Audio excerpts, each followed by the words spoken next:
Disease by the grace of God. She was sleeping by her mother's side. She was breastfeeding after her mother was killed. I was not expecting for her to live this long. I thought she would die. I was left by myself. My mother was also injured. She lost 2 of her legs. I couldn't see life. To this day, my mother is still alive, although she's handicapped. Today is the 7th year. She's not been to the living room. She lives in a bed. She lives in a bed. Her living room is the bedroom because of the Gatumba genocide. Without taking much time, let's ask for justice. There's nothing left without justice. Our people will not come back from the dead. We will not see them again. But we can see justice. We want justice. If we see justice, our hearts will be relieved. As I finish, let me thank the community here for the work that they have done. Where we buried our families is far. For all this time, we had no opportunity to lay flowers.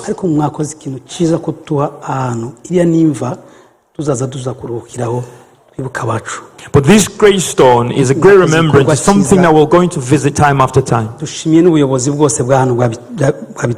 thank for the leadership group here that has enabled this to happen. Thank you. Thank you. I finish.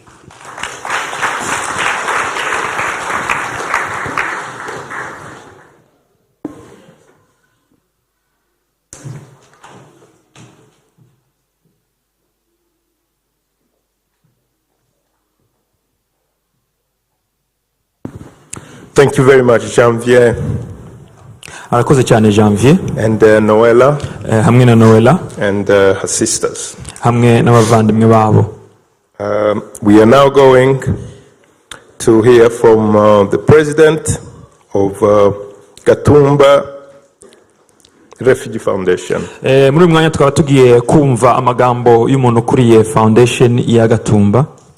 And her name is Esperance Nyasezerano. Her name is Esperance Nyasezerano, who is also a survivor. You're welcome.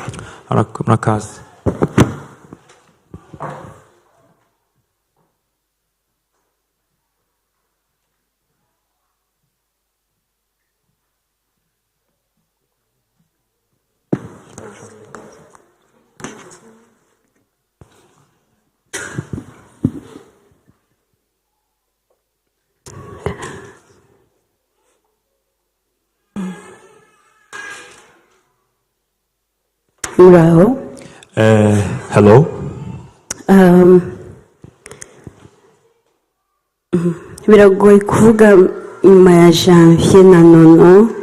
It's hard to make my remarks after the gentleman who just finished.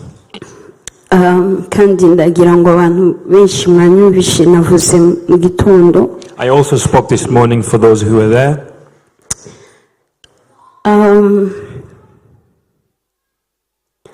Since nasaba ngo abacikacumu bose bari hano basimbere. All the survivors are here. If you could please come forward.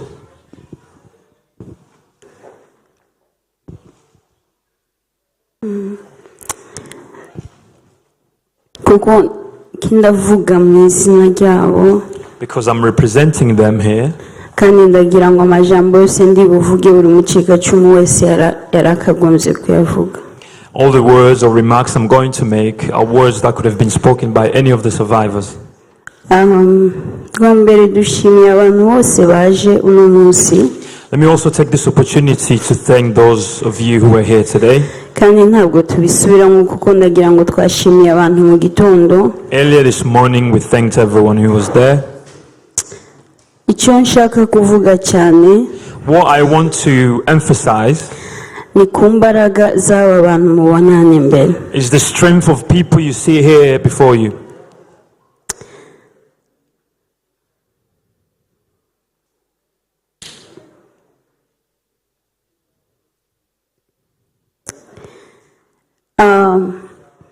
Maze imyaka 8 nkorera uno muryango.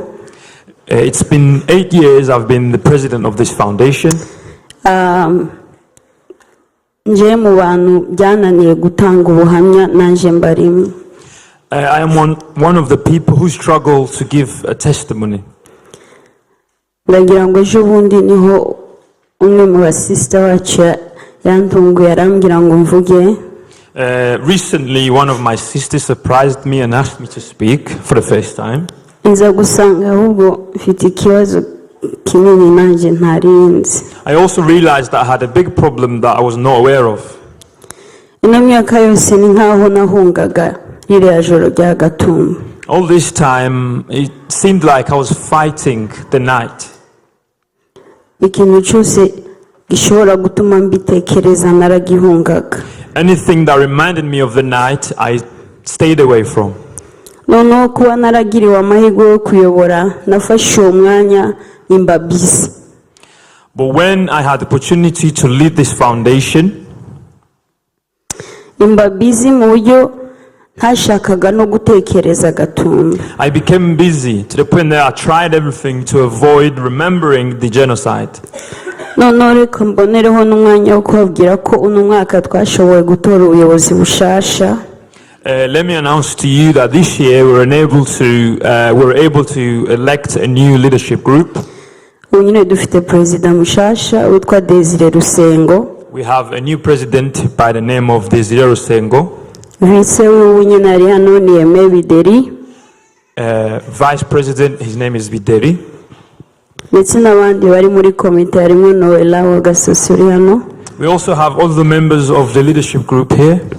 ndetse n'abandi bayobozi batandukanye harimo Darwin Tuna na Safi bose bari hano. And also various leaders in our new elect leadership. Noneho hariho umuntu twaganiriye maze gutanga ubwo buhamya arambwira ati se kuvuye ku buyobozi uzakora iki?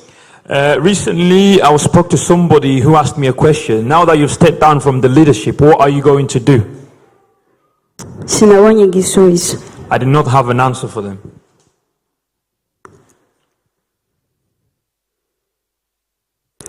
I think mfite ubwoba bwo gufacinga reality. I believe I have the fear to face the reality. Ubwoba bwo kongera gukomereka. The fear of facing the same thing again.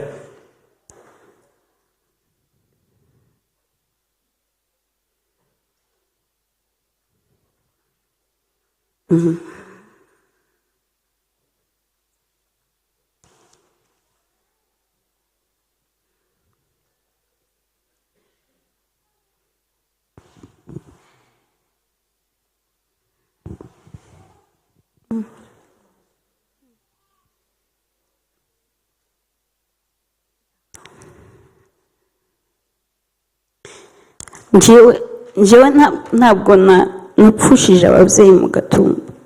I did not lose parents in Gatumba. Famille yanje yose nari mfite murumuna wanje na papa na mama twese twavuyemo turi bazima. Me, my family, the siblings, my parents, we all managed to escape. Hari igihe nza ndeba bano bakuru banje nabita ngo ni bakuru banje. Sometimes I look at my older sister. Kavuga ati maybe iyo nanje nje gupfusha ababyeyi cyangwa se nanje ngapfa. I think to myself, maybe if I had lost parents or if I had died myself, nari kumva umubabaro bagira. maybe I would have been able to feel the pain that they have or they carry with them. Imyaka yose nalidinze umuryango. All these years, I begged my family. Nta kintu cyangoraga nko guhagarara imbere yabo. There was nothing harder than to stand in front of them. nabonaga nta right mfite kuyikora. I felt like I had no right to do what I do.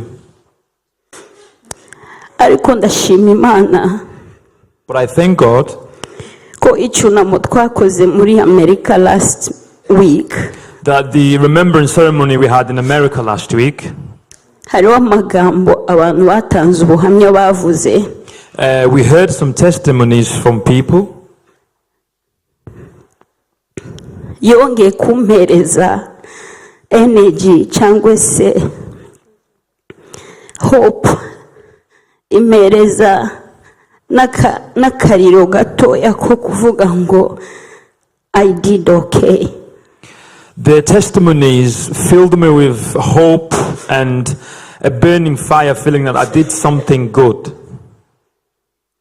Noella yaravuze ngo turiho kandi tuzakomeza tubeho. Noella said we are alive and will continue to be alive. Kamariza wanzabakiza aravuga ngo healing is possible. A lady called Kamariza said healing is possible. Cyangwa se gukira birashoboka. Ati ntabwo byaba uyu munsi atariko biri possible. Even though it might not happen today, but it's possible. Noneho Desire unyine uri perezida wacu aravuga ngo Our current president said, aravuga ngo twarasigaye kugira ngo tube aba advocates ba peace. he remarked that we survived to be advocates for peace. Rero ibyo bintu bitatu byanongeye icyizere. Those three things filled me with comfort or strength and hope. Reka dushimire abantu bacu twahambye mu Gatumba. Let me thank our people that we buried in Gatumba. Ndashima ko baduteyemo imbuto. I thank them that they instilled in us a seed. Iyo mbuto ikaba yaraduhaye second chance y'ubuzima. That seed gave us a second chance at life. Sinzi mwebwe uko mwaje hano muri bino bihugu. I don't know how many of you go into this country. Ariko twebwe twaje ariko bari abantu bacu bishwe. But we go here because our people had been killed. Dufite ubuzima tubakesha. We have a life that we dedicate to them. Bisobanura ngo it's our responsibility.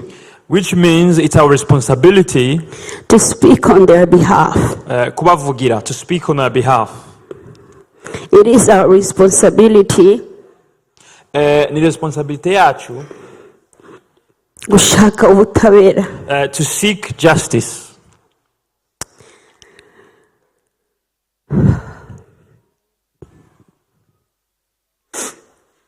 Icyo nasaba abantu bose bari hano, what I can ask those who are here present, cyangwa se icyo nabibutsa, or what I can remind you, iyo twibuka, when we remember, ntabwo ari amajambo gusa cyangwa umuhango. It's not only words or just programs that we follow.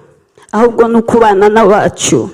It's being with our loved ones. Kuko batazimye. Because their names did not perish.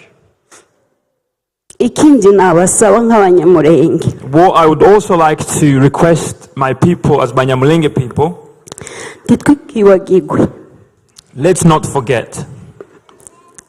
I think tuzatugera muri bino bihugu tukamera nkaho twashitse. Sometimes when we arrive in these countries, we believe that we've arrived somewhere. Ntabwo bino bihugu bizatubera iwacu. These countries will not be our homes forever. Iwacu turahazi. We know our home. Kandi kizadufasha, and what will help us gukomeza kugira uwo muco w'iwacu, to continue to carry our ideals from home, nuko tuzakomeza kuba bamwe, is that we continue to be united. Twanze gushira nk'abanyamulenge. We refuse to perish as the people of Banyamulenge. Twanze gushira twicwa n'abanzi. We refuse to be exterminated by our enemies. Reka tidushire kubera ibitekerezo. Let's not be exterminated by other people's ideas. Tugomba kuguma turi bamwe. We must be united. Kuko umwanzi wacu n'umwe. Because our enemy is united.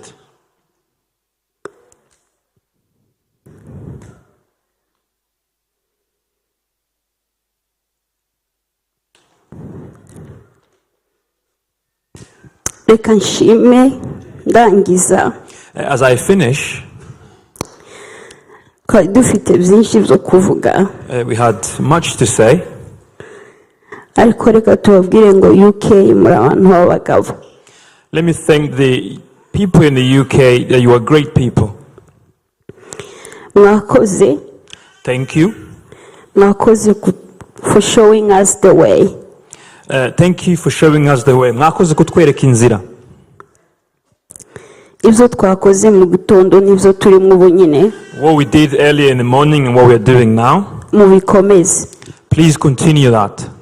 Kandi nituva hano tugasubira iyo tuvuye. And as we depart here from to our homes, twizere ko muzakora n'ibiruta ibyo mwakoze uno munsi. We are hoping for you guys to continue what you did today. Shaka gushimira Adele. Let me take this opportunity to thank Adele. Adele no mucikacumu. She's also a survivor. Ntabwo yabashije kuza muri Arizona. We had a ceremony in Arizona, but she was unable to attend. Ntabwo twagira amahirwe yo kugushimira Adele, but know that we thank you for all you do. We did not get an opportunity to thank for all she does. Tubizi ko agwanye intambara nyinshi. We know she fought many wars. For us and many others. For our community and many others.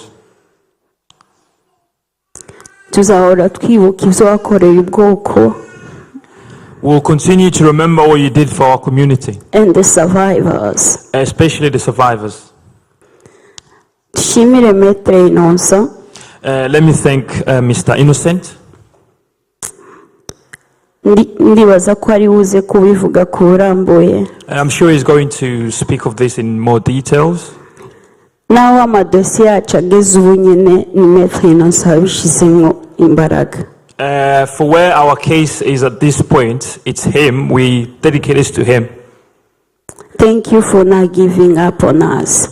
Warakoze ko utadutereranye. Thank you for fighting so hard for the vulnerable people. Warakoze ko waturwaniriye cyane. Dushobora kuba tutabivuga cyane ariko wumve mu mitima yacu iragushimiye. Even though we might not speak of it too much, but our hearts acknowledge it. And Papa Murura, may God bless you. And also Councillor Murura, may God bless you. Like I said, I envy you. Nkuko nabivuze nkufitiye ishari. Kuko uri umuntu ukoze ikintu kiri historic mu Banyamulenge. Because you've managed to achieve something historic for the community of Banyamulenge. Umuntu wese uzakora nka kino nyuma yawe azavuga ati wabitangije ni wewe. For anyone who's going to do something similar, they're going to say Murura did it first. So Papa, thank you so much. Thank you very much. Nabo mwakoranye bose. And your team. Imana yacibahe imigisha myinshi. May our God bless you. Murakoze. Thank you.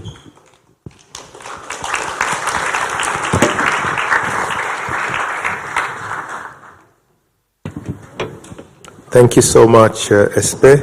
Arakoze cyane Espe. We extend our deepest sympathy. Tukaba twabahaye ihumure. And all we need now is justice. Ibyo dukeneye kuri ubu ngubu cyangwa se igisigaye ni ubutabera. As Janvier said, nkuko Janvier yari yabivuze, we won't bring back our loved ones.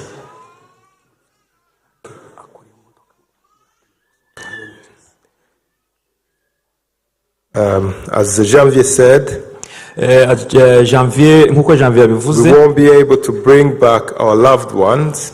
Ntago tuzagarura abacu badusize. But all we want now is justice. Icyo dukeneye ni ubutabera. And now justice should prevail. Kandi turaharanira yuko ubutabera buhaba. There is a small announcement. reka mbacishe itangazo ryihuta. The person who parked a Toyota plaque FE07KHT, they have blocked away. So if they can go out and remove the car out of the way. hari imodoka y'umuntu Toyota ifite plaque ya FE07KHT nimba ashobora gukura imodoka y'abakozi. We thank you very much. Murakoze cyane. Now I would like to welcome Thomas from Genocide Watch. Reka niyegereze Thomas from Genocide Watch for a couple of minutes to share with us. atugezeho ijambo. Thank you very much. We are running out of time, nubwo umwanya uri kutubana but muto everyone should have a small opportunity to say a word. ariko reka tugezeho ijambo. Thank you, Tom. Thank you. Hello, everyone. Firstly, I should say I'm not actually at Genocide Watch anymore. I haven't been with them for 18 months. But reka mbacisheho nkosore kubyo bari bavuze ntago ngikorera mu muryango wa Genocide Watch hashize imyaka amezi 18. So I'm with two other organizations, but I did start most of my research and advocacy with Genocide Watch, and people who I've collaborated with, I met through them. hari yindi miryango ibiri ndimo korana nayo ariko ibikorwa byanje nakoze byibanze nabikoreye muri Genocide Watch, ubushakashatsi nakoze n'abantu nziranye mukuru ubungubu nahuye nabo muri muryango wa Genocide Watch. And so it's with Genocide Watch that I started focusing on the Banyamulenge community. Ni muri uwo muryango wa Genocide Watch nabashije cyangwa se natangiye kumenya amakuru ya Gatumba genocide. And since then, with these two other organizations, I've taken the research I've been doing in a slightly different direction, still focusing on the Banyamulenge. Rero nubwo navuye mu muryango wa Genocide Watch, ubushakashatsi bwanje nakoze nabujanye muri iyo miryango ibiri ndimo konana nabyo, ariko nagerageje gukora ubushakashatsi bwanje mu yindi nzira ariko nkireba kuri genocide yakorewe mu Gatumba. So it's too complicated and too complex for me to summarize my exact research that I've been doing now, but I will summarize some key points. Ni birebire yuko nabaheza amakuru yose ku bushakashatsi nkora biragoye kubyumva ariko ndagerageza mbabwire amakuru ku bugufi. So basically, alongside other projects, other smaller projects, I've been working on some writing and research which really tries to address the complexities of the conflict affecting the Banyamulenge today. Mu byo nkora ubushakashatsi bwanze nkora ngerageza gusobanura cyangwa se kumva iyi genocide yakorewe Abanyamulenge. And that might seem to a lot of people to be unnecessary. In fact, I agree, it should be an unnecessary research task.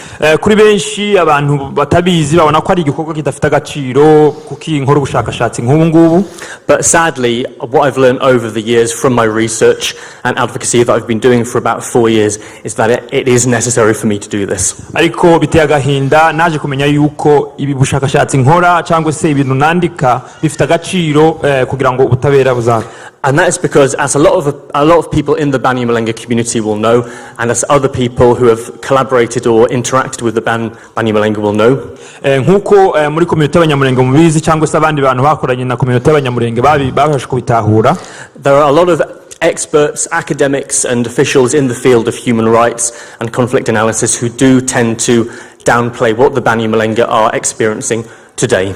Hari abahanga cyangwa se abashakashatsi muri ibi bintu bagerageza kutabiheza agaciro cyangwa se bakagerageza kubifobya.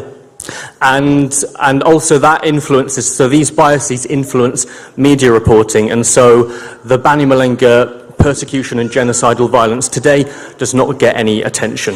Niyo mpamvu usanga ubwicanyi nk'ubungubu budahabwa agaciro bukwiriye kubera ko hari abashakashatsi hari abanyabwenge batagerageza kubiheza agaciro bukwiriye.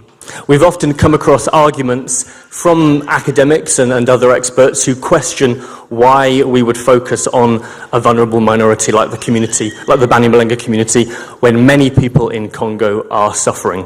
Hari abashakashatsi cyangwa se hari abanyabwenge nje mpura nabo bagerageza kumbaza tese kubera ko ushaka kwita cyane kuri aba ngaba kandi hari abandi bakongomani muri Kongo barimo bahura n'ibibazo. And so my research has been to work really hard and to engage in as much literature as possible to tackle those narratives. Rero akazi nkora ni ukugerageza gukora ubushakashatsi ngasoma ibitabo byinshi kugerageza ngo mbashe kurwanya iyo mitekerereze y'abantu batabyumva gutyo. And of course, conflict and violence in Congo is very complex, it's very broad and varied, it's a very big country. Nkuko mubizi Kongo ni igihugu kinini, imirwano ubwicanyi bubera hariya ni ibintu kenshi bikunze kugora kubyumva byoroshe. And it is true that about 6 million people have died in DR Congo since the Congo Wars in the 1990s. Kuva muri za 90 ni ukuri yuko abantu miliyoni 6 bamaze kwicwa muri Kongo. However, a common theme is that the Banyamulenge and other Tutsi communities often get targeted with disproportionate and very targeted hate speech and violence. Ariko ikintu tukunze kubona cyane nuko abatutsi cyangwa se abanyamurenge nibo bakunze gutoranywa muri ubwo bwicanyi. In fact, because there is so much suffering, insecurity, and economic insecurity across eastern Congo, vulnerable minorities become an easy target. Kubera umutekano muke na ekonomi ya Kongo iri hasi, minority niyo ikunze gutoranywa, abantu nk'abanyamurenge abake mu gihugu nibo bakunze gutoranywa mu kwicwa. And so my takeaway message for people who are not from the Banyamulenge community and do want to take an interest and show support for the community from the UK and elsewhere. Rero ku bantu batava muri community y'abanyamurenge bari hano bashobora kumva ko bashaka gukora ubushakashatsi cyangwa se ubuvugizi ahandi hose, is that I encourage you to please keep taking an interest in conflict and war in DR Congo, but particularly the Banyamulenge and Tutsi community. Ndabashishikariza yuko mwakwita ku bwicanyi bubera muri Kongo, ariko cyane cyane mwibanda ku bwicanyi bubera ku banyamurenge abatutsi muri Kongo. There is not enough reporting. It is a very invisible crisis. Na makuru adakunze kuvuga cyane mu binyamakuru, na makuru adakunze kwitaho.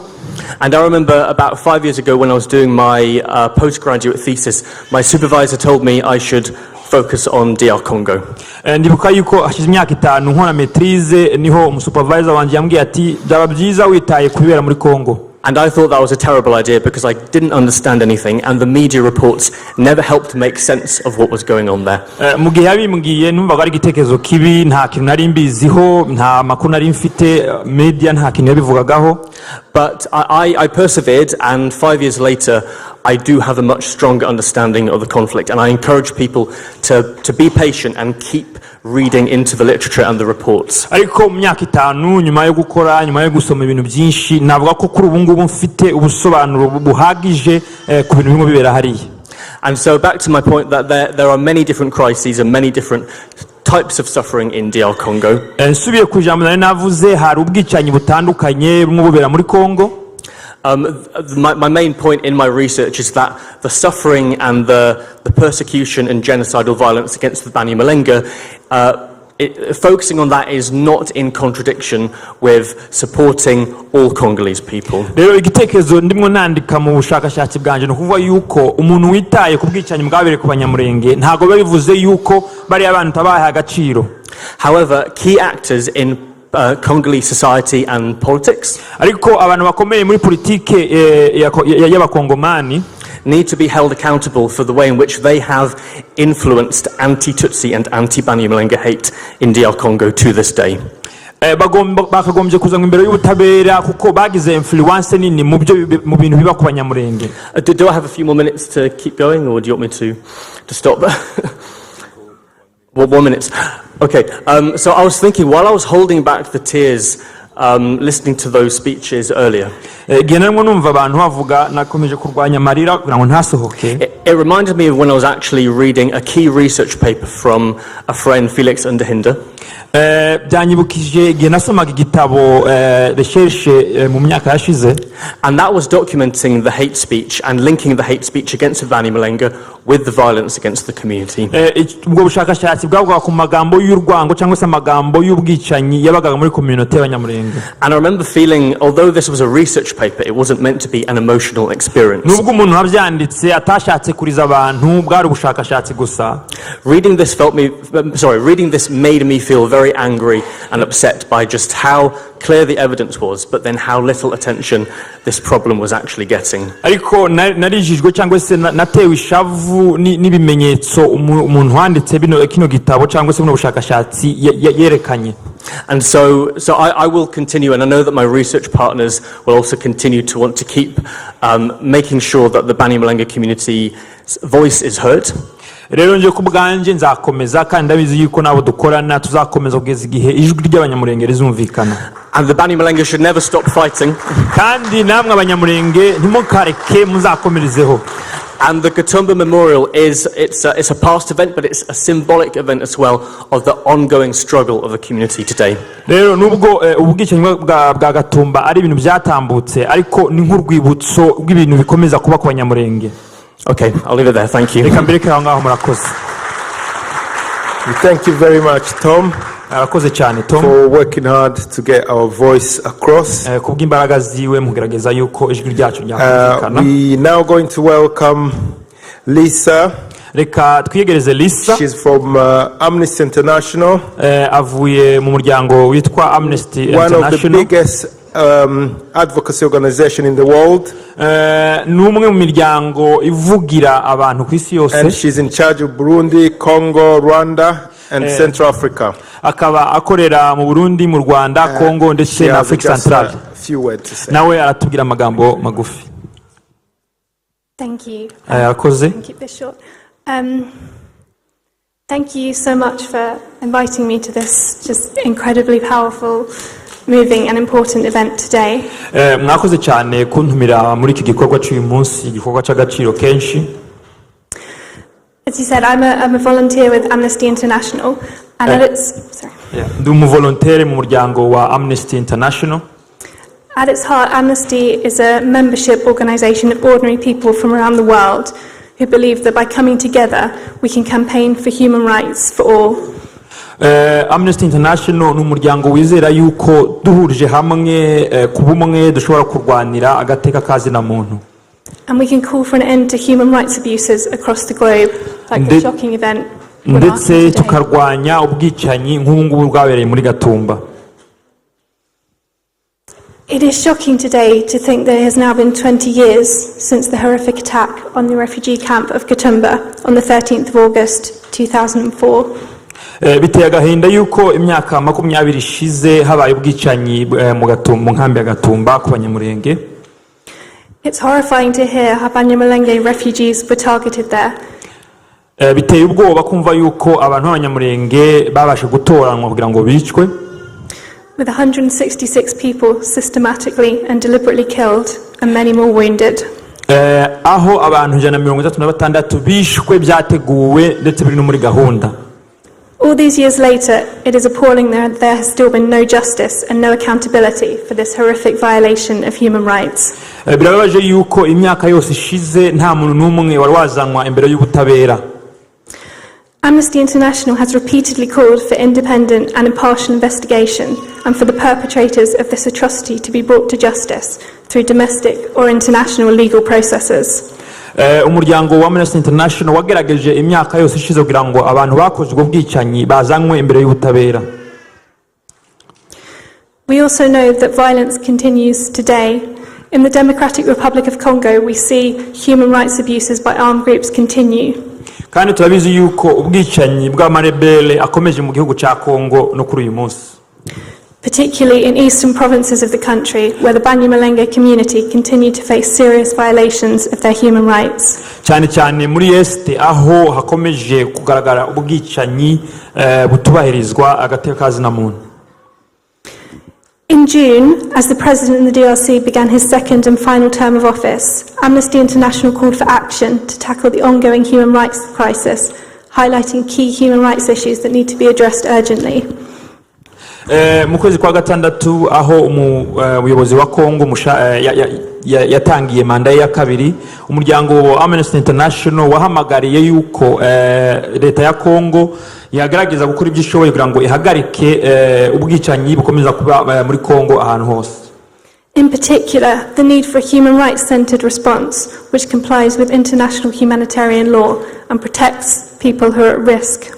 Cyane yuko Congo yagerageza kubaha agateka kazina muntu nkuko isi yose cyangwa se bijanye n'amategeko ku isi. And an end to impunity with full investigation and prosecution of those responsible for serious crimes and human rights violations. Cyane yuko abantu bakoze amabi nk'aya ngaya bazanwa imbere y'ubutabera.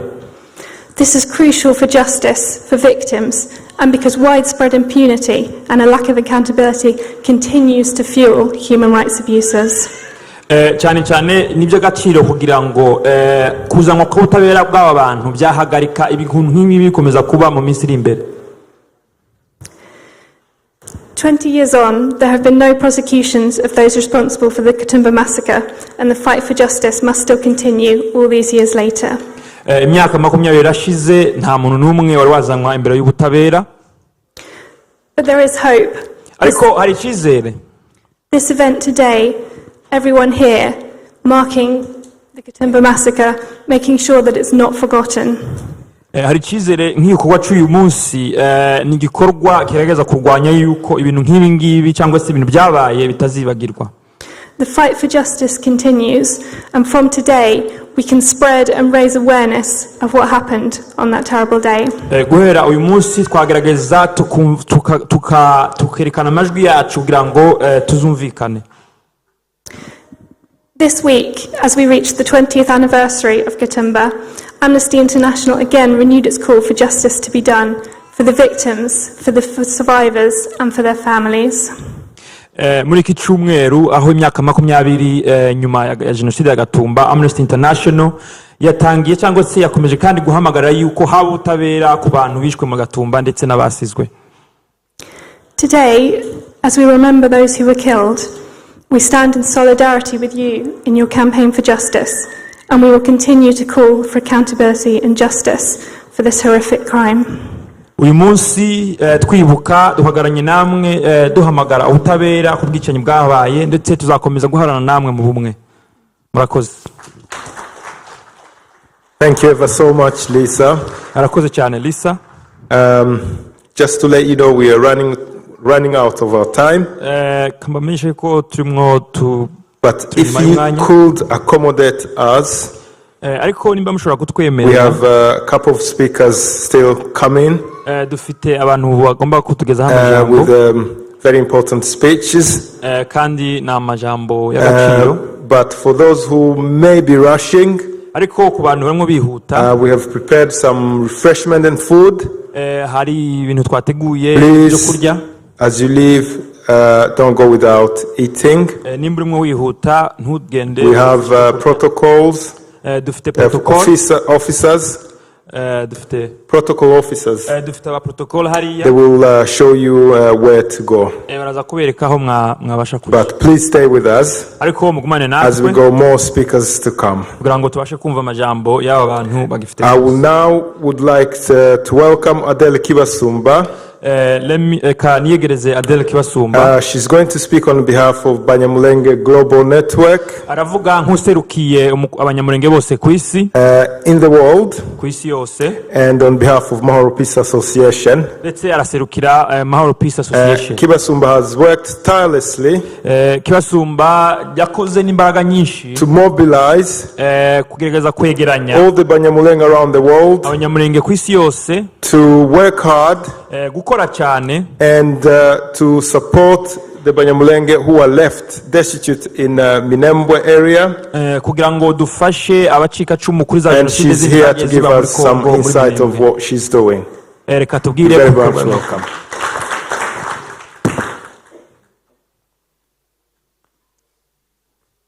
Muraho neza.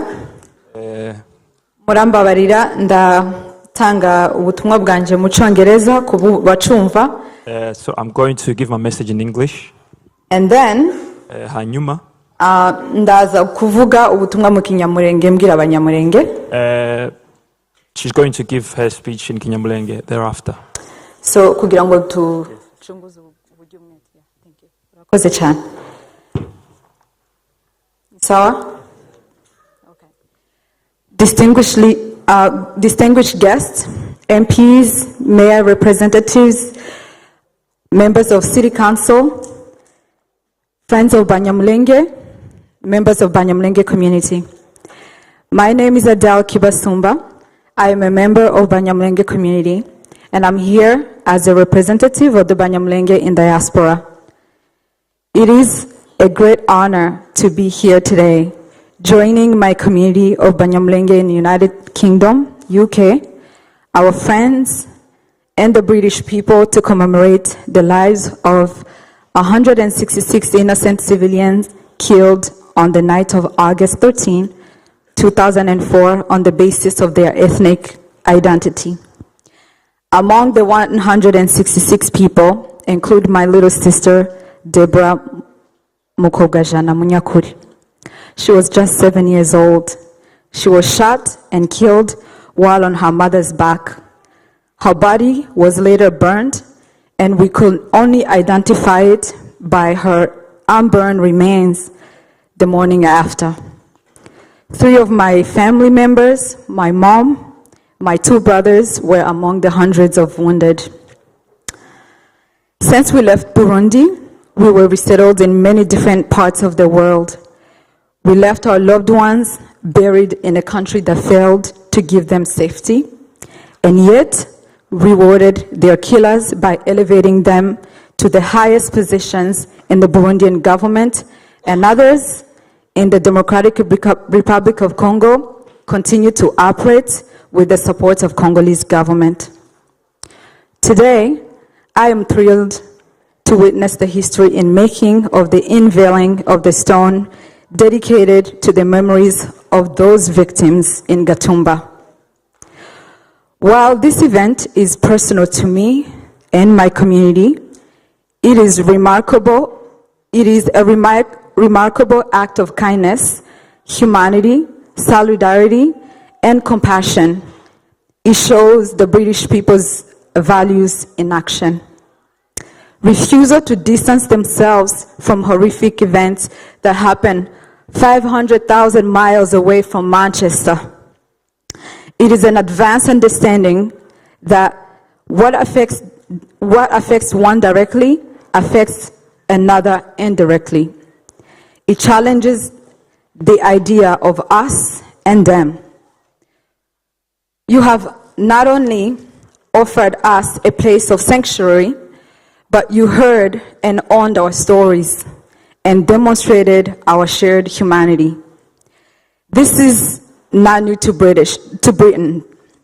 British people responded to the massive violence against the Jews in Kristallnacht, pardon my pronunciation, on November 19 and 10 of 1938. They offered a heaven to thousands of children at risk of living under the Nazi yoke. I have read many inspiring stories of British individuals who reached out during some of the most horrific histories and created countless doors that led people to safety. I'm here to thank you.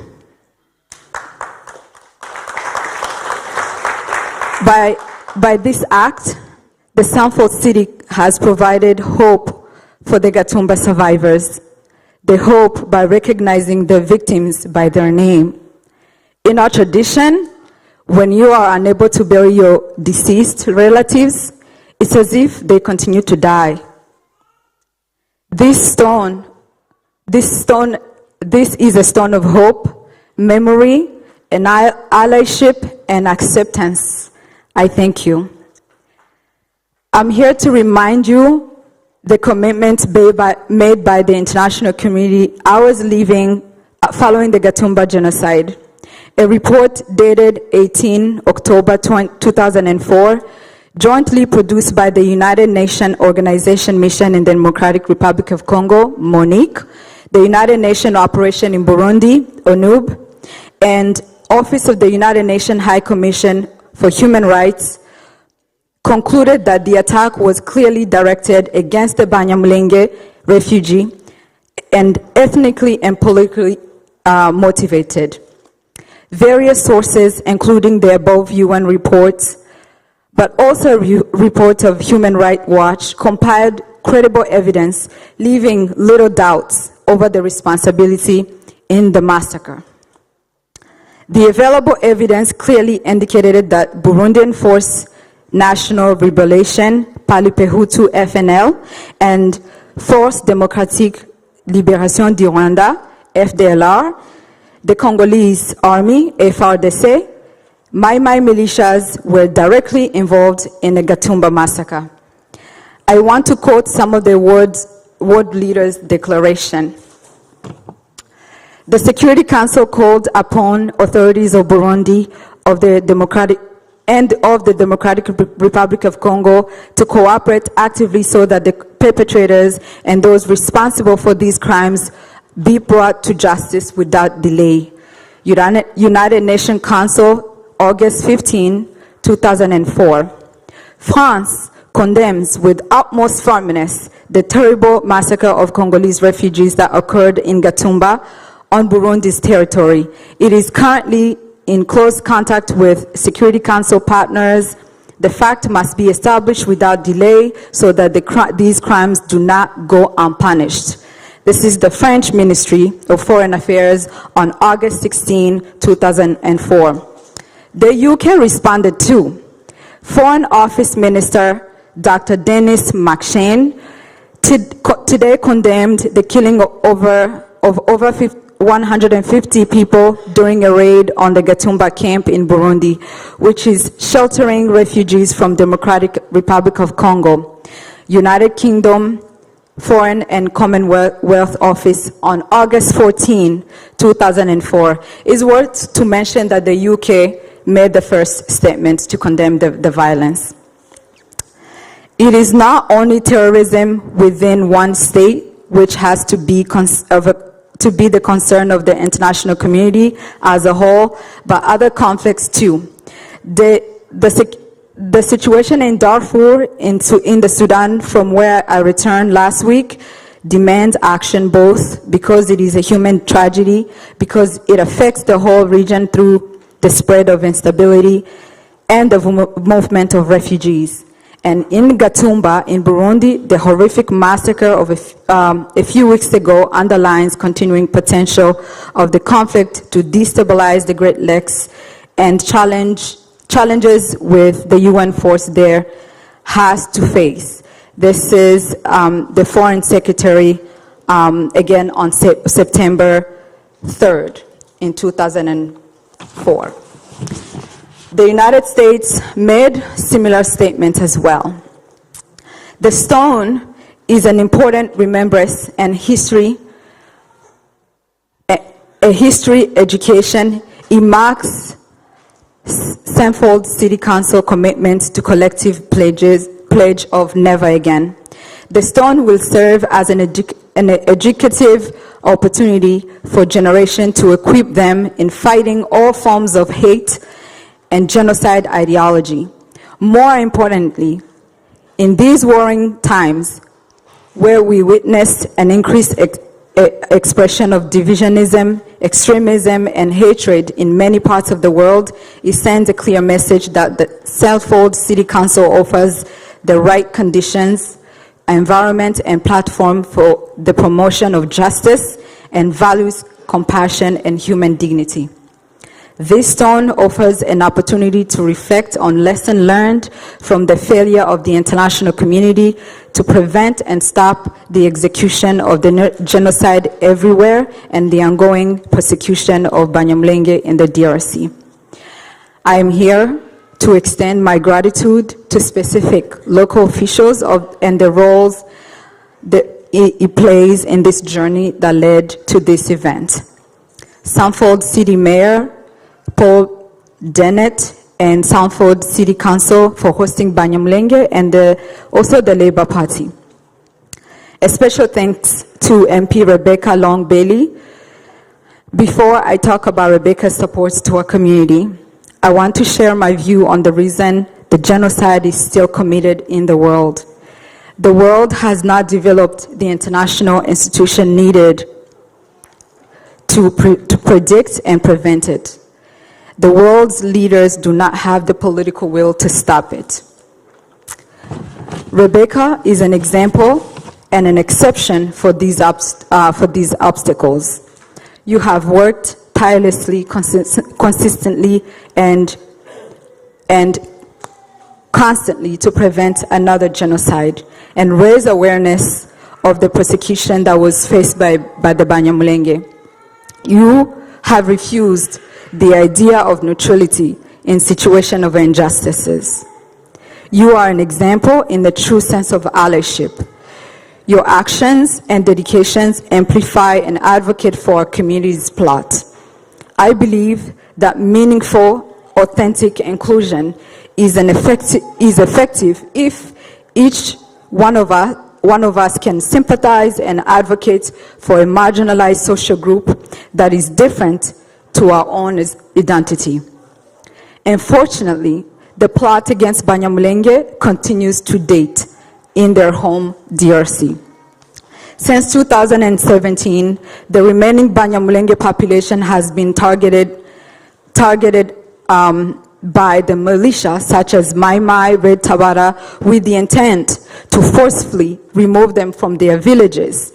Academics and local sources have established that Mai Mai, often in coordination with the elements of the FARDC, that's the regular army, have burned hundreds of villages, looted thousands of cattle, which are essential to the Banyamulenge's livelihood, killed thousands of people, and besieged thousands of displaced Banyamulenge in and among others the Minembwe area in South Kivu where they come from.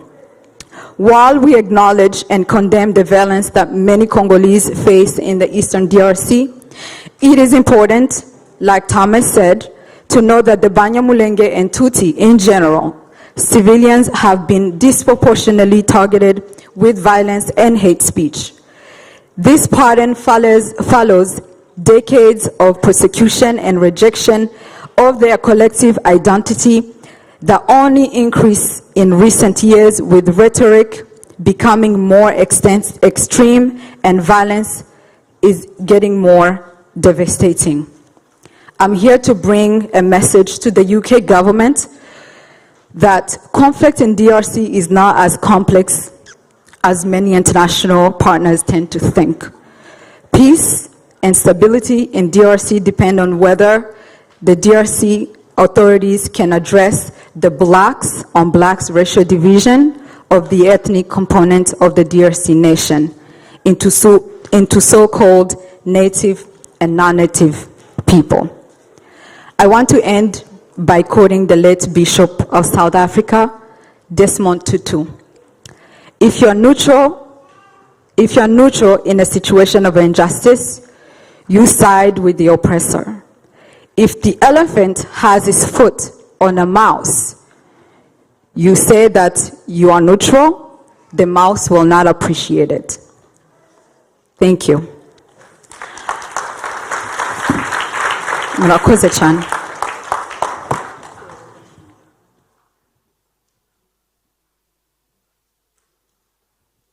Okay, urakoze cyane. Byari ngombwa cyane ko mbwira abantu bumva ururimi rw'icyongereza kandi ntanga message ku bantu batazi ibibazo byacu. Rimwe na rimwe turaza tukibwira twenyine ibyo navuga, ibi byose navuga ni nk'ibyo namwe mwovuga, ariko nashatse kubivuga mu rurimi bumva kugira ngo bagire icyo batahana.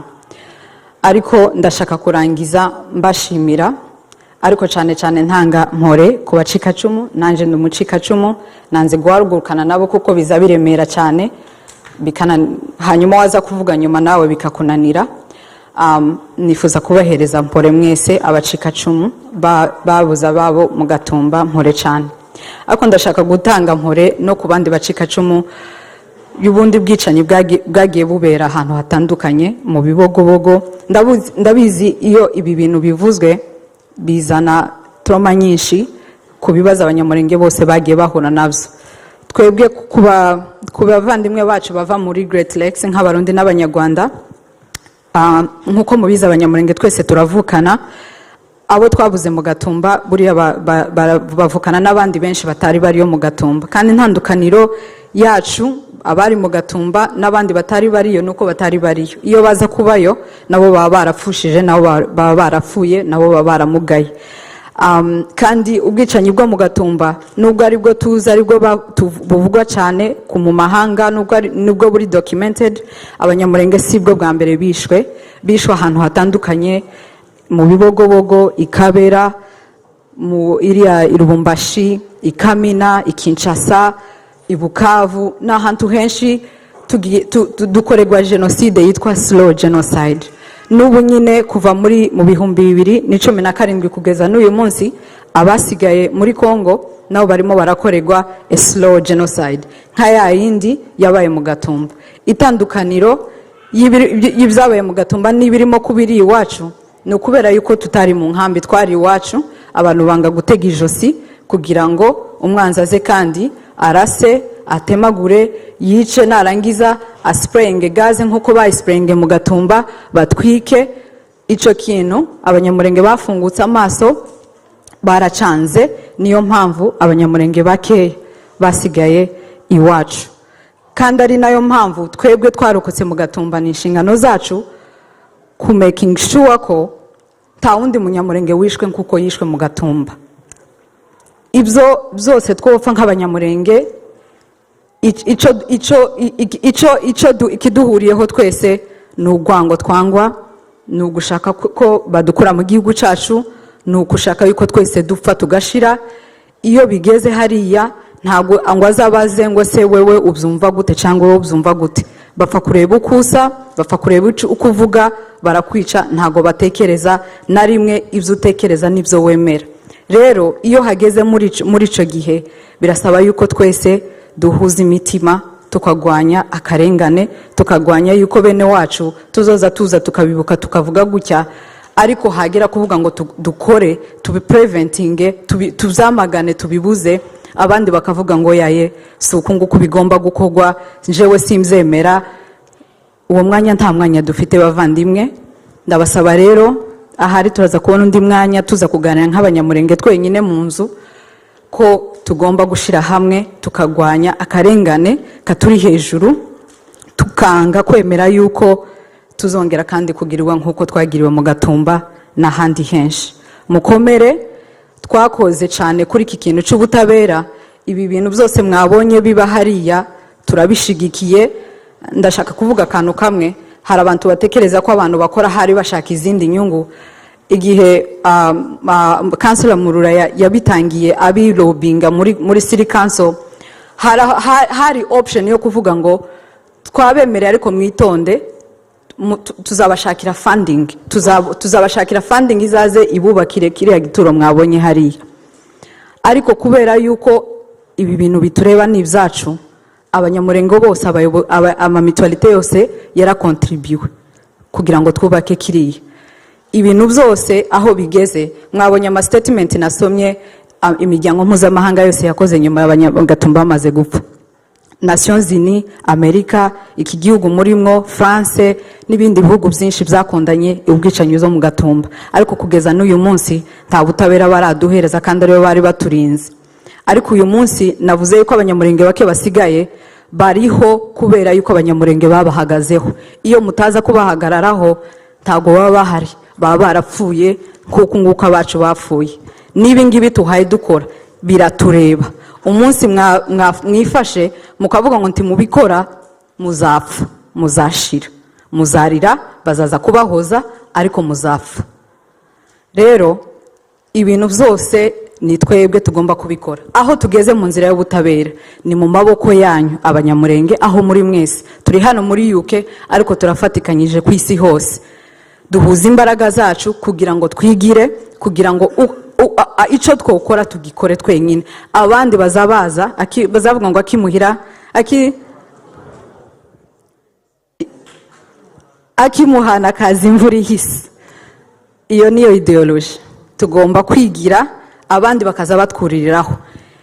Baradufashije, baduhaye aho twubaka, barabitwemerera, ni ikintu gikomeye cyane pe. Ariko iyo tuza kwifata tukavuga ngo ntibitureba bazogeraho batwubakire, ntituba twatashe kiriya stone uyu munsi. Rero ibintu byose dukora, ino nsaraza kuvuga hejuru y'ubutabera aho tugeze, twabikoze mu myaka nk'ine. Abantu bapfuye imyaka 20 ishize. Ariko iyo abantu bicaye gusa bakomeza bakaririra abandi, ntawe ukureba, ntawe ukwitaho, ntimushamaje, ntimuteye imbabazi. Ariko umunsi mwahagaze mukavuga ngo murabishakisha, muzabigeraho. Aho tugeze ino nsaraza kubaheza ibirego byose byaratanzwe.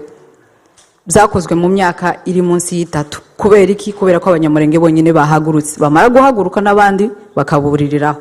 Rero turabashimiye cyane kubyo mwakoze, turaza no gukomeza no kubashimira, ariko tunabaha courage ko iki kintu cyo kwibuka ni ikintu tugomba kuva hano kiduhaye undi mwuka.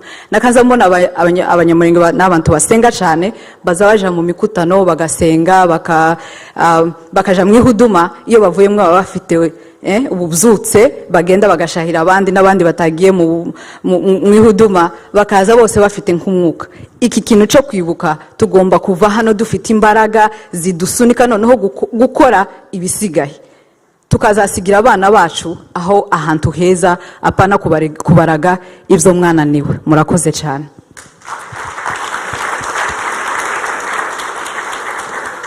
Arakoze cyane Adele.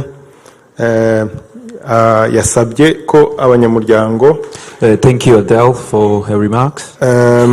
Abanyamurenge bose bari hano nibarangiza gufungura yifuzaga kuganira namwe, none nyabuneka muze kuboneka muganire na Adele na delegation. Murakoze cyane.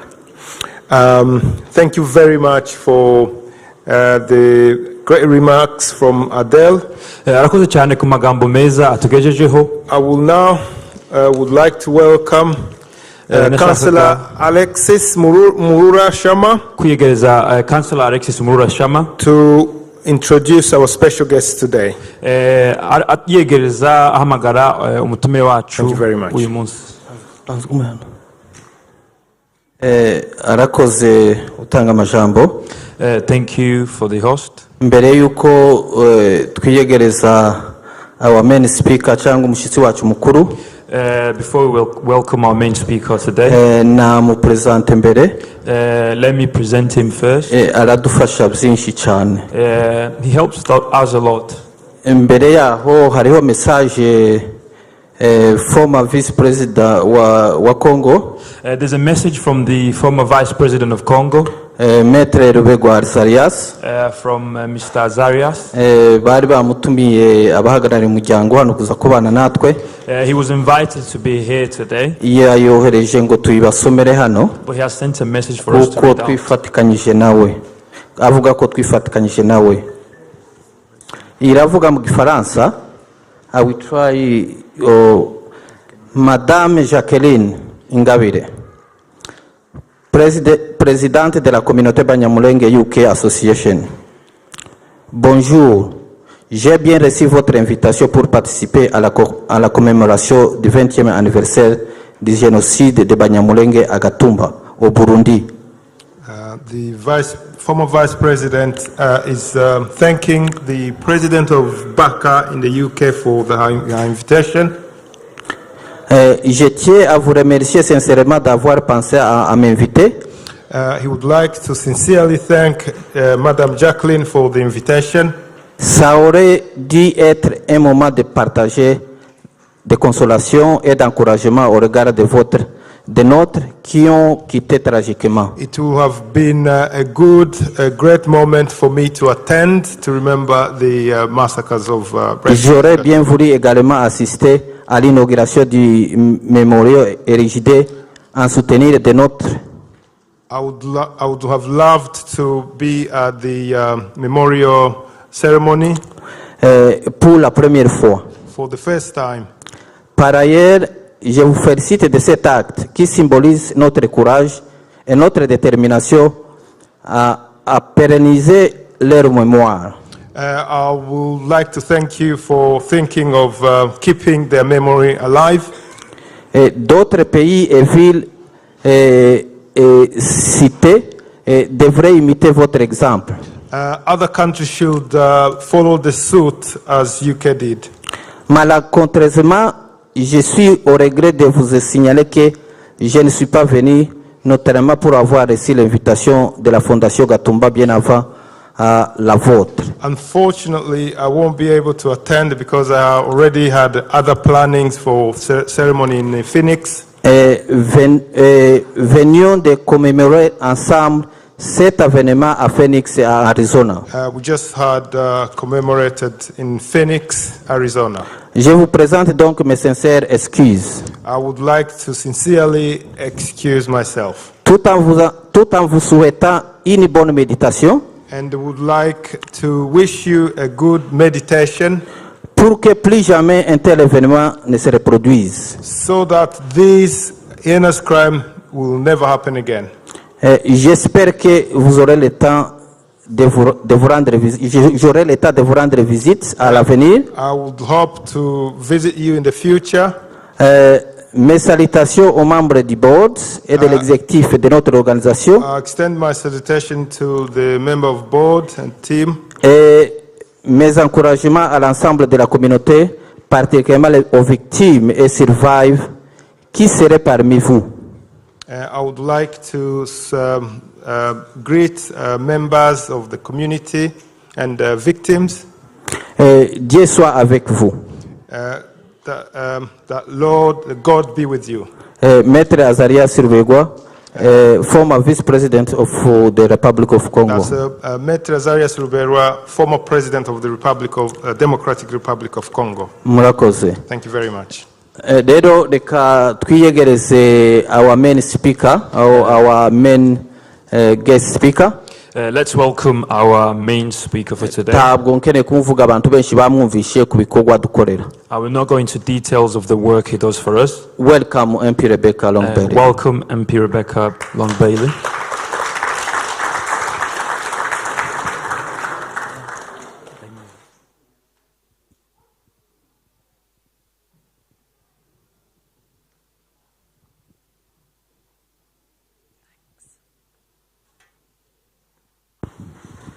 Thank you. It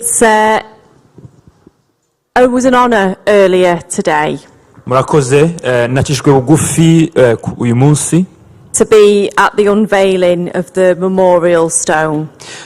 kuba nabaye mu kwerekwa kw'ibuye ry'urwibutso. And I just want to thank again everybody who made that happen today. Reka kandi nshimire buri wese wagize icyo akora kugira ngo ikintu cyabaye umunsi kibashe gusoza.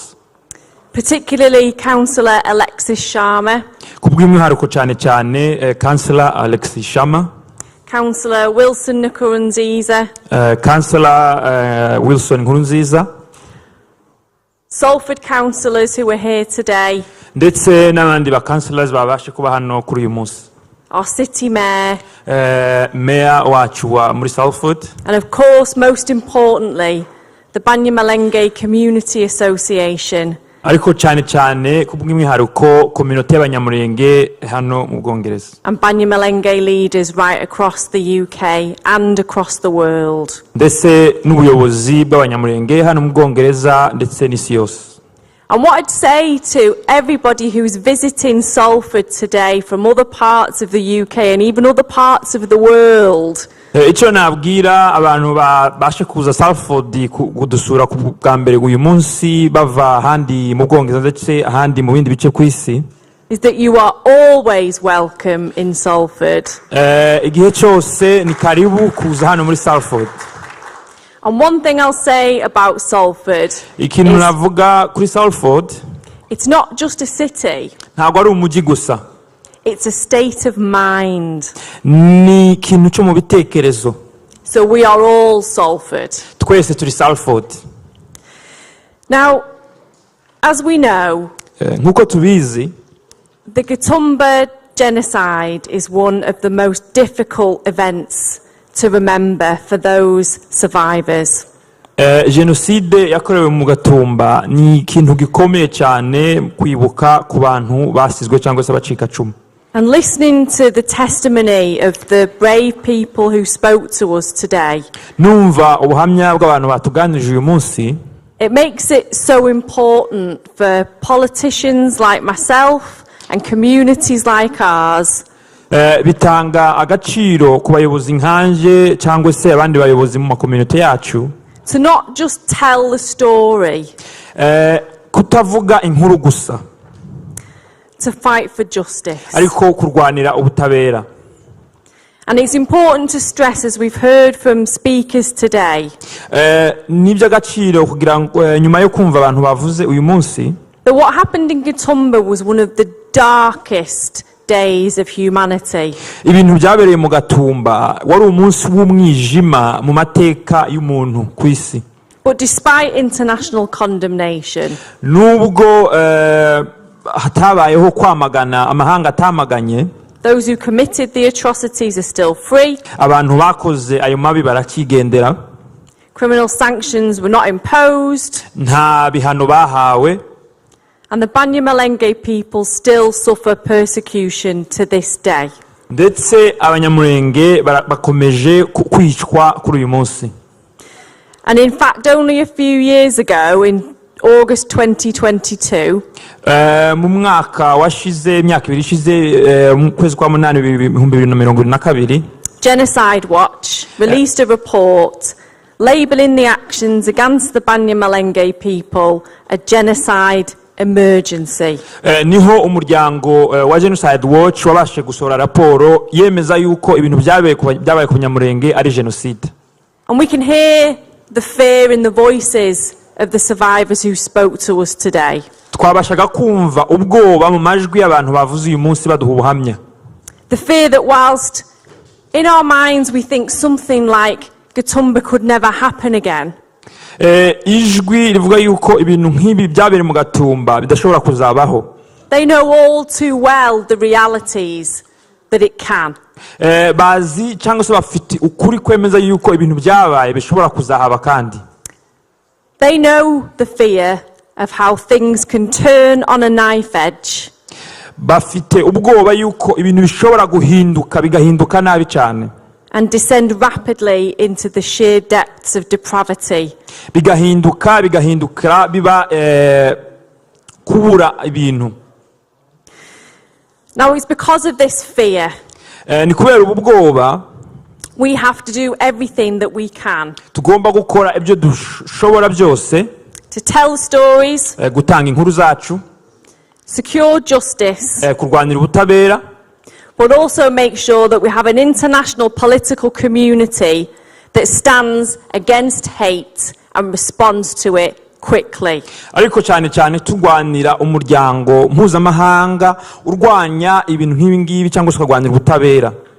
And there's a few things that we still need the UK government to do. hari n'ibintu bisigaye dukeneye yuko leta y'Ubwongereza yakora. We've got a new Labour government now. dufite leta nshasha ya Labour. And we need to ask them to encourage the governments of Burundi, the DRC, and other countries in the sub-region to cooperate in the restoration of peace. turashaka kubasaba tubashishikariza ko bashishikariza leta y'u Burundi, leta ya Kongo ndetse na biriya bihugu by'ububanyi yuko bashaka amahoro. We need to call on our government to ensure that they urge the government of the DRC to stop the attacks against the civilian Banyamulenge. tugomba kubashishikariza ko basaba leta ya Kongo gushaka no guhagarika ubwicanyi bwa ku Banyamulenge. And to provide urgent assistance to the hundreds of thousands of displaced people living in terrible conditions in Minembwe, Mikenge, Bijombo and Bagwera. kandi tubasaba yuko batanga ubufashe bwihutirwa bw'ibanze ku bantu bahunze mu bice bya Minembwe, Mikenke ndetse na Bijombo. And finally, ndangiza, we need more than nods, dukeneye ibintu birenze gusa kwemera, gushaganya umutwe wemera, upset faces from our kwerekana yuko politicians. wabaye cyangwa se byaguteye agahinda. We need the UK to finally use its position on the UN Security Council to ensure the international community upholds the promise of justice. tugomba cyangwa se tugomba gushishikariza leta y'Ubwongereza ko ikoresha imbaraga ifite muri UN kugira ngo habeho ubutabera. And the UN should be using all means at its disposal to bring the perpetrators to justice. kandi UN yakagombye gukoresha imbaraga zose ifite kugira ngo izane abantu bakoze ibintu imbere y'ubutabera. Now, there are just a few things that we need to see action on, and it's taken 20 years for us to get to this point, and still not much has happened. ibi ni ibintu twakagombye cyangwa se twari dukeneye yuko leta y'Ubwongereza yakora, ariko hashize imyaka 20 nta kintu kirakoreka. But what I will say to you today ariko icyo nababwira kuri uyu munsi is that along with amazing people like Alexis, our Banyamulenge community leaders, hamwe na abantu nka Alexi abayobozi bo muri komite y'Abanyamulenge, and the people within our communities right up and down the UK and across the world. ndetse hamwe n'andi makominote ahantu hose mu Bwongereza ndetse no ku isi yose. We'll use our voice tuzakoresha amajwi yacu to keep demanding justice. gusaba ubutabera. And sometimes it can feel that you're shouting into the wind, if I'm honest. rimwe na rimwe bigaragara nk'aho arimo usakuriza abantu batakumva. But it's only when you get to the point where you're fed up of your own voice ariko hari igihe bigera ukarambirwa n'ijwi ryawe that you finally see that change that you've been waiting for happen. ariko icyo gihe nicyo ubona izo mpinduka wifuzaga cyangwa se wasabaga. So let's keep fighting. reka dukomeje kurwana.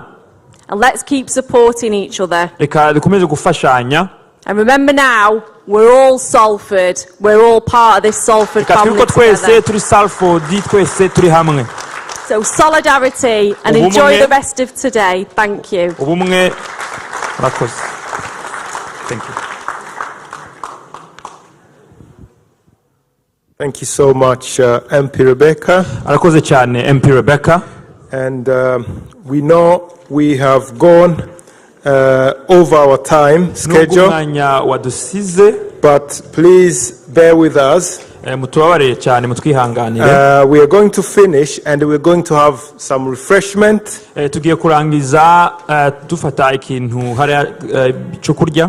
But we do have few people still to speak. I will announce a couple of names. They can come all to stand here. Each one will have a minute to speak. Banyamulenge have friends. And I would like to name Burundian community who have stood up and said what happened is not in their name. And they've always been with us throughout the journey. I would like to welcome Emery. And sister, just bear with me.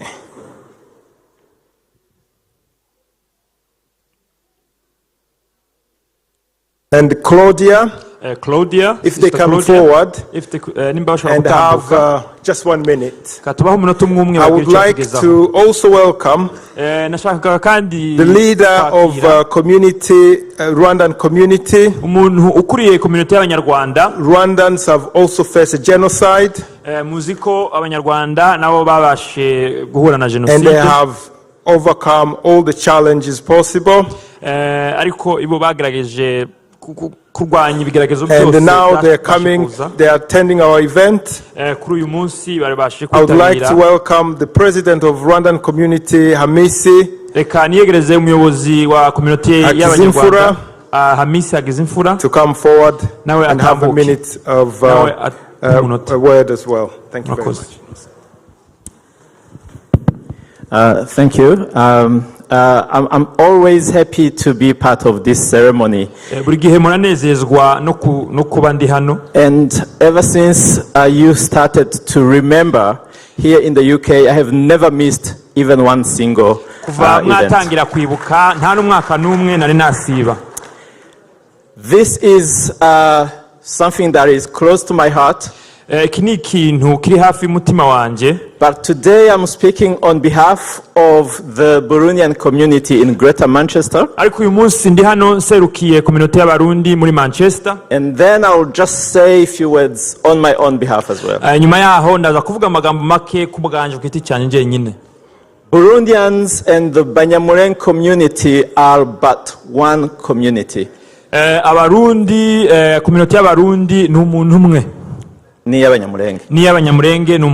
So we are brothers and sisters. We share a lot.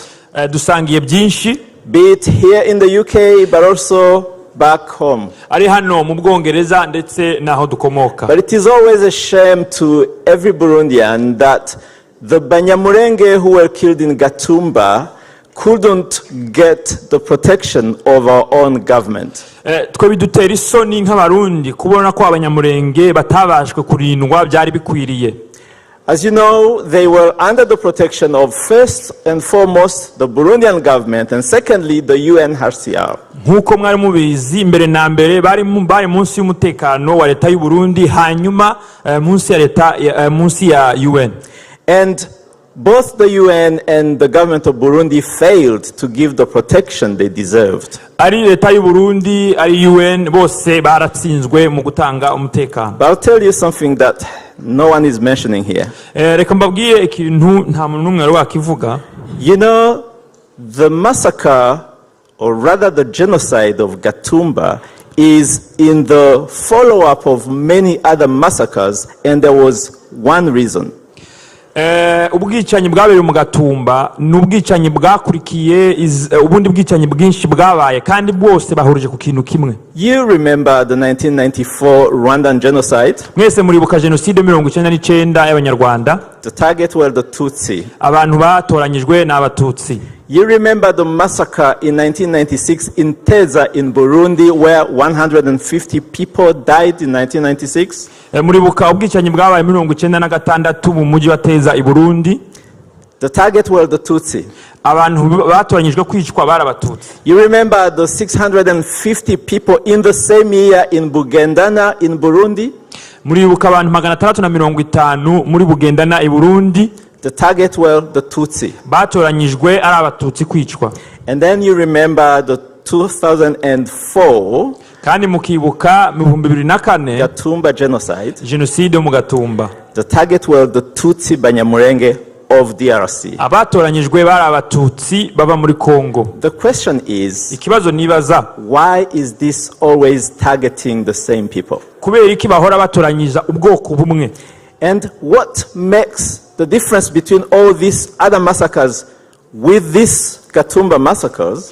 Niki gitandukanya massacre zindi ni massacre yo mu Gatumba? Is that on this one Burundians and Congolese agreed to come to kill this Tutsi Banyamulenge. Nuko abarundi n'abakongomani bemeje kuza kwica abanyamulenge. So an agreement between two countries to kill one people. Kwemezanya ku bihugu bibiri kuza kwica umuntu umwe ubwoko bumwe. Now rero it is important today to say this. Niby'agaciro uyu munsi kuvuga ibi ngibi. And I think I'm informed because I'm a political activist. I'm part of the opposition in Burundi. Ndavuga ibi ngibi kubera ko mfite amakuru akwiriye nk'umunyapolitike mu gihugu cy'u Burundi. As we speak today, tuvuga uyu munsi, people who killed the Banyamulenge in 2004, abantu bishe abanyamulenge mu 2004, who are in power in Burundi, who are the government of Burundi now, na abantu bafite imyanya y'ubuyobozi muri leta y'u Burundi kuri uyu munsi. Now they have joined the effort with the government of Congo, bahuje imbaraga na leta ya Congo, to go to Congo to kill Tutsi Congolese. Kuja muri Congo kwica Abatutsi b'Abakongomani. I know we care so much about time here, but we're talking about something more important than time. It is human being and their lives. Nziko tumwe twita kumanya cyane ariko ibintu nko tuganira hano ni ibintu by'agaciro kuko n'ubuzima bw'abantu tumwe tuganiraho. MP Rebecca mentioned about keeping, shouting, talking, in solidarity to ensure that justice is made. MP Rebecca yavuze avuga ku kintu cyo kuvuga tuvugira hamwe kuza igihe ubutabera tuzabugeraho. In my everyday job I get to meet many politicians in the UK. Mu kazi kanje ka buri munsi mbona amahirwe yo guhura n'abanyapolitike batandukanye mu gihugu cy'Ubwongereza. I can tell you how less informed they are about what we're talking about. Ndashobora kubabwira yuko aya makuru ntayo bafite. It's so great to have Rebecca. Ni byiza cyane ko dufite Rebecca as informed as she is. Ufite amakuru menshi nk'ako yafite. It's our duty to continue to get more Rebeccas in that parliament. Akazi nakacu kugira ngo tubone abantu benshi nka Rebecca muri parliament y'Ubwongereza. I can also tell you, and I'm finishing, ndangiza ariko mbabwira iki kintu, that if today we are here in Salford, nimba uyu munsi turi hano muri Salford, and we see Councillor Alexis, tubona Councillor Alexis, and we see Councillor Wilson, tubona Councillor Wilson, and other leaders here, ndetse n'abandi bayobozi, don't think that things happen on their own. ntimugire ngo ibintu birikora. If you don't get time to do things, nothing will happen. Nudafata umwanya ngo wikorere ikintu nta kintu uzageraho. Few years ago, and I hope Wilson won't mind, many years ago actually, I asked Wilson, I was in a political activities, and he came, I said, Wilson, why can't you be involved in politics, nationally or locally? He said, I'm not involved and interested in politics. Mu myaka ishize naganiriye na Wilson mubwira ati sikore ko utakwinjira muri politiki, arambwira ati reka ibyo ntago nabija. I told him, if you don't take care of politics, it will take care of yourself. Arambwira ati nutinjira muri politiki ayikiniza gukoraho. I'm glad now he realized it's important, and these two brothers are doing a great job to speak on behalf of all of us in Salford. Rero nkaba nshimira abavandimwe babiri yuko kuri uyu munsi hari ikintu gikomeye bagezeho. Banyamulenge are Tutsi who are targeted because of who they are. Burundi and Tutsi are in the same situation. In Rwanda, we saw the result of not speaking, and I can guarantee you that this so-called international community is a very well-organized chaos.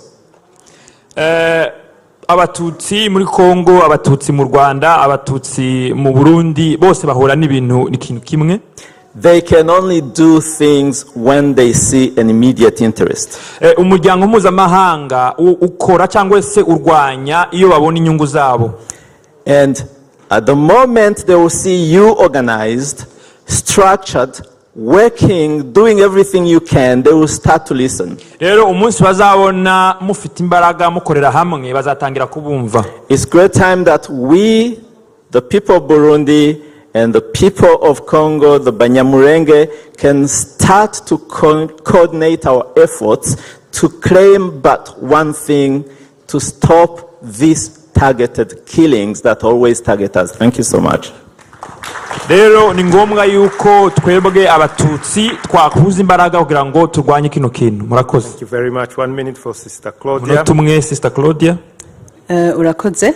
Thank you. Jewe nitwa Claudia Churinyana. My name is Claudia Churinyana. Nserukira abarundi ba mu Bwongereza. I represent the Burundians in the UK. Mewo singa serukira ama diaspora y'abarundi bari muri Europe. I also represent Burundi diasporas all around Europe. Nta majambo menshi mfise y'ukuvuga uno munsi. I don't have many words to say today. Abavuze imbere yanje bavuze amajambo menshi kandi meza. Those who came before me spoke eloquently. Nagira ngo mpagarare ngaha. I wanted to stand here ku giti cabo nserukira. On behalf of those I represent, no ku giti ciwanje nyene, but also myself, kugira ngo mvuge nti mpore. As I say sorry. Ivyabaye nta nuworonka amajambo ashobora kubivugamwo. There are no words to express what happened. Ariko turashima Imana kubona hariho abashoboye kurokoka. But we thank God for the survivors. Kandi turashima Imana kubona abo barokotse bafatikanije n'abandi. And we thank God that those who survived are working in cooperation with others. Muriko murakora igikorwa gishimishije nk'icuno munsi. To do deeds as such. Nukuri mumenye yuko tubashigikiye turi nyuma yanyu. Please know that you have our support. Nimba hari ico mukeneye kugira ngo tubafashe kubandanya igikorwa mwatanguye. If you feel like there's any support you can have from us to continue what you have started, nukuri imiryango iruguruye. The doors are open. Nagira ngo nshime kandi I also wanted to thank kubutumire mwarungikiye UKBD diaspora y'abarundi mu Bwongereza for the invitation you extended to the Burundian community in the UK. Mon frère Emery haje kubivuga. As my brother Emery said, turi bamwe. We're the same. We are one. Turi bamwe. We are one. Kandi tubandanye dukorera ku mugozi umwe. And let's continue working united. Murakoze. Thank you. Thank you very much. Amnesty on behalf of Rwandan community. Katwegereza Amnesty userukiye umuryango w'abanyarwanda. Good afternoon. Mwiriwe.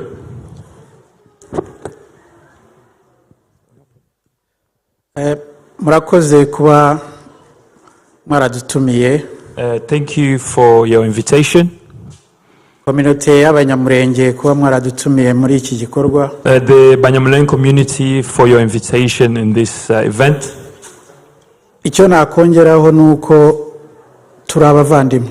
What I can add is that we are brothers. Tuvuga rumwe. We speak the same language. Twonse rimwe. We breastfed the same. Ibyo mwahuye nabyo. What you encountered. Twahuye nabyo muri 1994. We encountered in 1994. Murumva ko tuzi neza akababaro mwagize. We understand very well the sadness that you have. Kuba rero ndi hano uyu munsi naje mpagarariye umuryango w'Abanyarwanda hano muri Greater Manchester.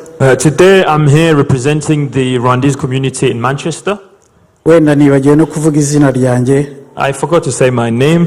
Nitwa Hakizimfura Amisi. My name is Hakizimfura Amisi.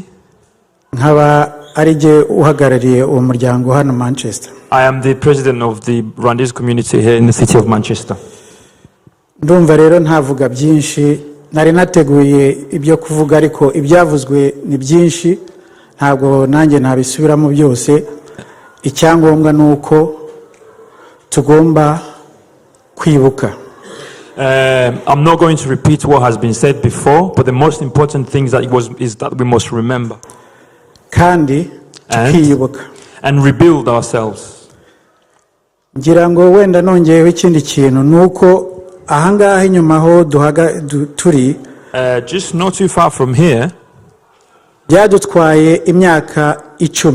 It took us 10 years kugira ngo tugire aho tubona urwibutso rwacu kuko ruri hano rwose inyuma yaho turi. We also have our remembrance stone not too far from here, but that took us 10 years to achieve that. Here in Salford is not too far.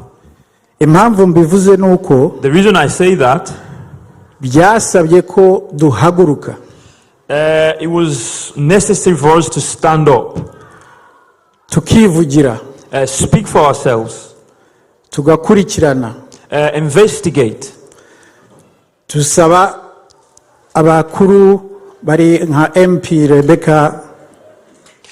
We asked MPs such as Rebecca, our councillors, all the councillors, our community leaders, all the community leaders, faith leaders, faith leaders, ko badushyigikira muri iyo journey, so that they could support us in that journey. Ibyo byavuyemo ko in that we achieved ko natwe dufite urwibutso rw'abazize Genocide yakorewe Abatutsi muri 1994 mu Rwanda. We managed to achieve the 1994 Rwandese genocide in Rwanda. Nkuko numvise umwe muri bagenzi mu bavuze mbere nibaza ko yari mu ba survivors. As I heard from one of the survivors earlier, iyo mudahaguruka, when you don't stand, ngo muvuge, mugerageze gukomanga ku miryango yose, and speak your truth, knock on all possible doors, ntabwo uru rwibutso mwabonye no munsi, the remembrance stone that you witnessed today, ntabwo rwari kuboneka. it would not have been possible. Ndabashimiye cyane kuba mwarageze kuri icyo gikorwa. I thank you for you have achieved that. Narangiza mbabwira ko as I finished, turi abavandimwe. As I finish, I'd like to tell you that we are brothers. Nubwo politike itubwire otherwise. Even though politics tells us different. Murakoze. Thank you. Thank you very much. We are now going to hear from one of ours, Douglas Gasore. He's used to live here in Salford, but he moved to America. He flew specifically for this event because he's a part of Salford and also a community leader in Phoenix, Arizona. Thank you. Thank you very much. Murakoze cyane. Good afternoon. Mwiriwe. I'm going to stand here and speak a little bit about two things. Hano ndahagarara mvuga ku majambo abiri. The first thing I'm going to talk about is the British spirit. The British spirit. Ikintu cya mbere mvuga ndavuga ku mwuka w'Abongereza. I'm a very, very proud UK citizen at the moment.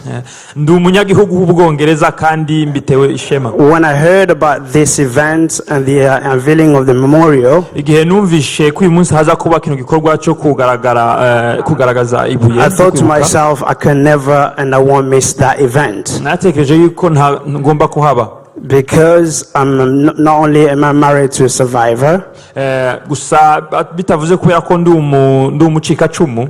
I wanted to come and be very thankful in front of the leaders of the UK government here. Nashakaga cyane kuza kugira ngo nshimire abayobozi bari imbere yacu. The reason why I call it British spirits because out of all these countries that we hear, the countries that we know, impamvu mvuga ngo ni umwuka w'Abongereza mu bihugu byose tuzi. This is just the first country that's given us as the survivors of the Gatumba massacre a place to call a memorial that we can go and grieve. Iki nicyo gihugu cya mbere cyaduhaye ahantu ho gushira urwibutso rw'ubwicanyi bwakorewe mu Gatumba. And you did that not only because you thought it was the right thing, but because you needed it to give minorities a voice like today.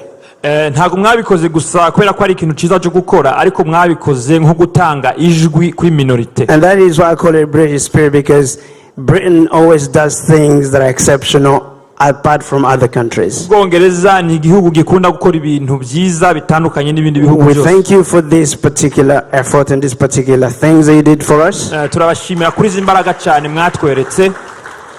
And to the Banyamulenge community here in the UK. Ndetse nashimira community y'Abanyamulenge hano mu Bwongereza.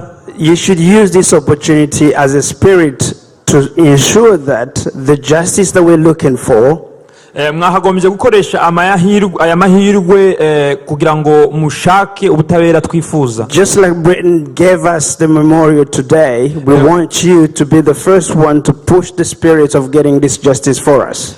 Nkuko Ubwongereza bwaduhaye uyu mwanya ahantu gushira ibuye ry'urwibutso, reka kandi muzaba ba mbere kugira ngo mubone ubutabera.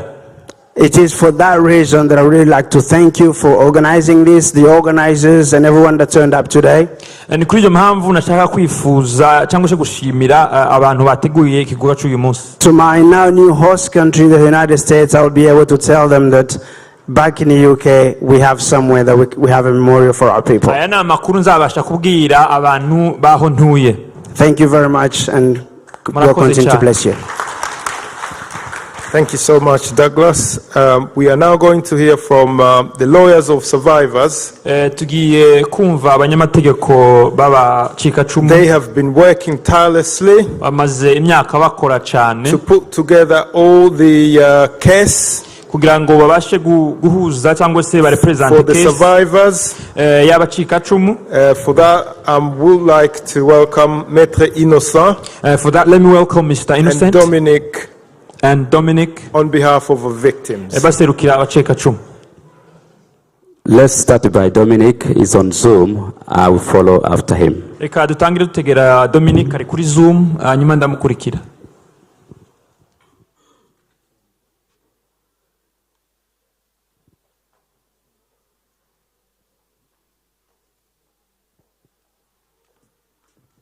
Tekinike nimba mwabitunganyije mwamushiraho.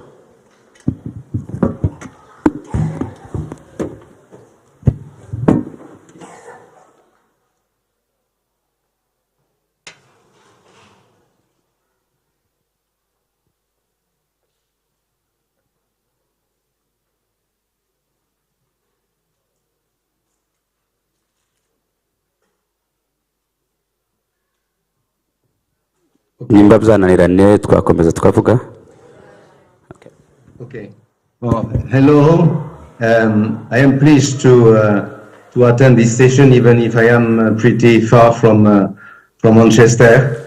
I release a few information about me to make a short presentation.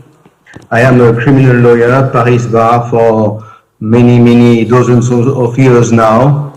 I've been lucky enough to handle some cases in Black Africa, in Mali, in Congo, Brazzaville, in Cameroon, and in Gabon now in sensitive cases. All the African cases are usually sensitive cases. So that is why I'm lucky enough to be with you. When I got the information about the awful Gatumba case, I saw that in the United Nations missions, three kind of assailants have been checked. One in Burundi, the Front National de Libération, some people from armed force of Congo Kinshasa, and some Hutu militias from Rwanda, which had fled in Congo RDC. So the idea is to submit claims before the three different justices. First, in Bujumbura. Second, before a military court in Congo Kinshasa. Third, before the Office of Prosecution in Kigali. Each claim is targeting a different kind of assailants. Then we have also submitted a claim before the ICC, International Criminal Court, because the Congo Kinshasa has joined the Statute of Rome and has granted jurisdiction about the men at arms or the perpetrators of Congo citizenship to the ICC. The next step will be to ask the state of Burundi for damages compensation, because the state of Burundi has failed in protecting you in the Gatumba case. In the same time, the Burundi state has had some gendarmes and military men to make this protection, which has fully failed. So in my opinion, the civil liability of the state of Burundi is engaged in this case, and we are preparing a last plea for petition for damages in favor of all the survivors and families of the slaughter. This is the general trend of our action. What are we targeting? First, the most important thing in the first stage is that your suffering, your feeling about this awful massacre has to be taken into account by a competent jurisdiction. This is the first step, and we have now reached it, and I will call now the prosecutor of Bujumbura, of Kigali, of the military court in order to make some pressure and have the investigations done as quick as possible. Second, we will press the investigations to be done, which is what I am used to do in France and in Africa when I have some of these cases. The third stage, which we cannot forget, is to try to have the perpetrators sentenced. We are more or less lucky, since we know at least two of them, the two main chief or CEO of the Front National de Libération du Burundi, who have claimed at the moment of the massacre that the Front National de Libération has ordered and was part of the slaughter. These two persons, by the name of Agaton Rwaza and Pastor Abimana, are still alive. They are still living in Burundi. One of the two, tried to become the president of the Burundi. So we can target them, and I think we may have some luck enough to get a good result in asking the court for sentencing them. And the last and the final stage will be to get some financial damages, as I told you. I want to say that this is a hard fight, a long fight. You mean to be strong enough in this case, and I need a new power of attorney and new affidavit on victims of individuals who have been the victims of the facts, because the most I have, the best, the stronger are our claim. Second request, everybody must mobilize in this case. since I am acting in this case, and the previous week I was working 1/3 of my time, and there are some financial requests which must be fulfilled. And I want to tell you that if I make an effort on this matter, because I do not act as my usual practice, I would appreciate a great that I and some of the other lawyers implicated in this case will be supported by a strong effort from your side. Well, my speech is over. If you have some further queries or questions, I am of course still available. My very best, and I see you. Bye bye.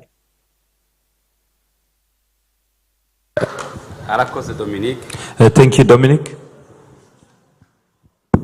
Yes. Dominic ni umwavoka waje kutwunganira. Dominic is one of the lawyers who support us. Wo mu Faransa. He's from France. Ni umwavoka mpuzamahanga. He's an international lawyer. Koko imbaraga yazanye zatumye tugeza ibirego mu nkiko.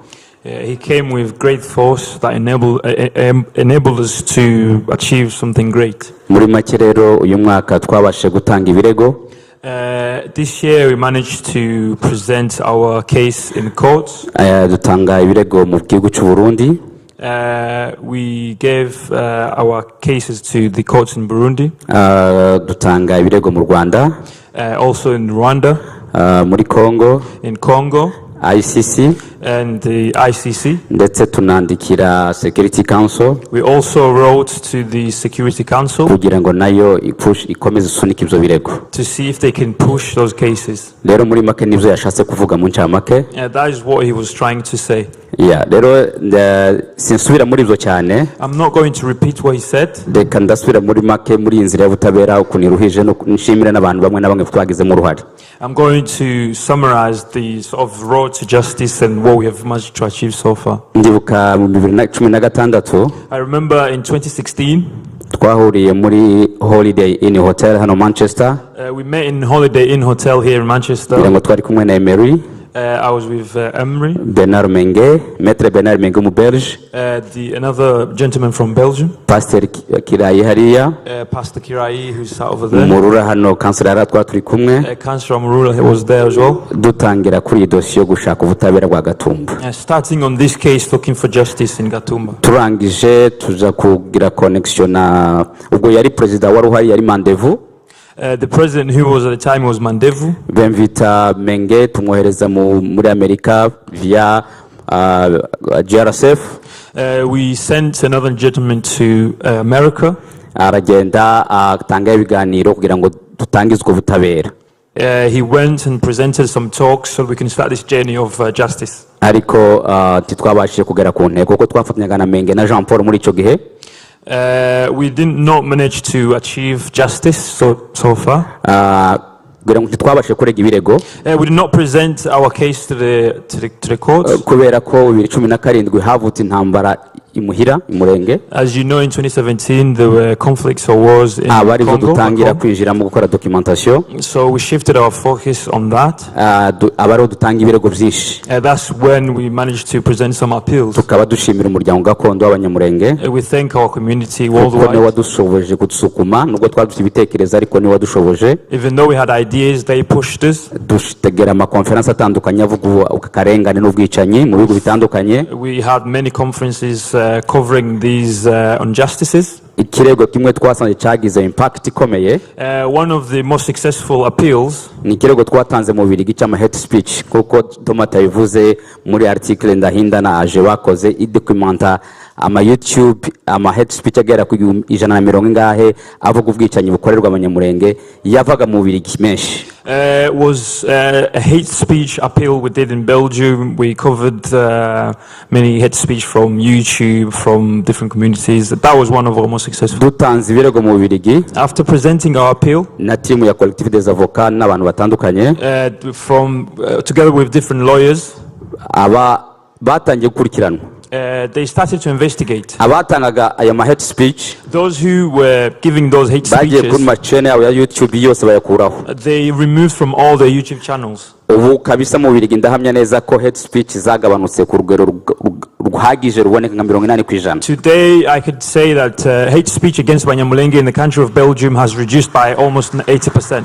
Ikindi twakoze What we also managed to ni achieve ibirego twatanze Bukavu kuri abadamu bishe mu Minembwe is an appeal we did in Bukavu, Congo, for women who were killed in Minembwe via Metre Amede Kamoto na Claude Nyamugabo via Claude Nyamugabo and Claude Kamoto. Nabo babashe gufunga abasirikare bakatirwa bahabwa ibihano bari muri gereza ariko n'abasirikare bato bahisha abantu mu Minembwe babadamu bishwe mu Minembwe. Some low-ranking military officials were managed to be sentenced. N'ubu barafunze muri Bukavu. They are sentenced in Congo now. They're in prison. N'ubu turakomeje ibirego birakomeje. We continue to present our cases. Noneho tumaze kubona gutyo turavuga ati ese Gatumba yo bizagenda gute? After seeing all that, we thought to ourselves, what's going to happen with Gatumba? Nibwo twatekereje gushaka undi zindi mbaraga. That's why we decided to look for other forces. Twiyambaza umwavoka mu Faransa Dominique. That's why we asked for Dominique from France. Ndibuka imyaka yose baduhaga budget irenga $50,000 z'amadolari kugira ngo dutangure dosiye Gatumba. In the years gone, we used to be presented with a budget of £60,000 to present a case. Ariko ndabahamya ko tutayikoreshe na 20% y'ayo mafaranga. I can tell you confidently that we managed to do it with less than 20% of that money. Kubera kuzasabaga enquête menshi because it required so many investigations. Twababwira abavoka abanyamahanga bakavuga ati ibikwira gufata ama affidavit cyangwa se amatemonyage y'aba survivor. To tell international lawyers that to get testimonies from survivors. Niko kazi kari gakomeye cyane kuko ibindi biri kuri YouTube cyangwa se kuma Google. That was the hardest part. Ariko ndavuga ati maze umwaka mbifata nje nyine. I've been doing that myself, gathering affidavits, getting survivors' testimonies. Rimwe nashimira na madamu wanje kuko yamfashije kuko umwanya mwinshi niho nawutaga tuba twaratandukanye yagiye kuko niho natera umwanya wanje munini. Let me thank my wife who managed to help me throughout this gathering of affidavits. Murabona amasaha ya Amerika ari nyuma cyane. As you can see, the time in America is behind. Saa 10 z'ijoro rege navuzukaga nkafata ubuhamya bw'umusurvivor. Sometimes I used to wake up 4 a.m. here to get affidavits from people in America, so I can represent them to the lawyers. Ariko uyu mwaka ndashima ko ku bufatanye bwa Mahoro Peace Association. This year, I think with the support of Mahoro Peace Association. Kuko niyo yafundinze igikorwa yonyine twakoze fundraising ahandi ntibizakunda ariko Mahoro igikora yonyine arafundinga kugira ngo twishurire amwavoka. Individually, they funded this project of paying for the lawyers. Nagize amahirwe ndi kumwe na president hano. I'm privileged to see the ndagushimiye uburyo twakoranye kandi ko mwarafindaje igikorwa tukaba dutanze idoshe. I thank her for all they've done and all we achieved. Ibirore byose twakoze. All we've done. Hari story behind. There's a story behind it. Nabacika cumu. They are survivors. Ibyo twakora byose. All we can do. Nuko twagize Imana tukabona bacika cumu dizo story. Even though we're fortunate to see all these survivors to present their stories, let me give you a short story on the remembering stone we saw today. In 2020, is when they destroyed the remembrance stone in Gatumba. They deleted all the writings on the we called a meeting. He was a secretary in the meeting. There was a secretary meeting, SP, who is here. I was leading the meeting. We're with Dr. Lazarus, who is in prison. We were with Mr. Jaka Jean Paul. We were with the governor from Burundi called Desiree. Together with the Burundi community.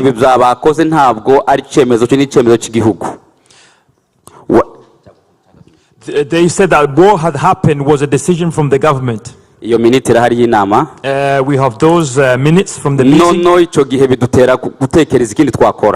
From that moment, we started thinking what we can do.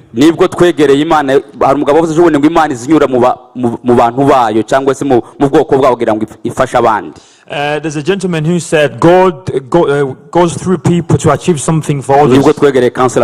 That's when we approached Councillor Murura. God bless him for he has presented us.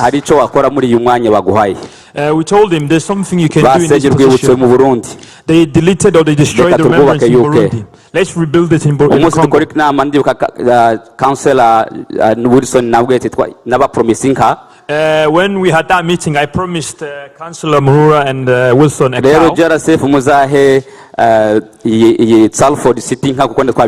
So please give the Salford Council a cow.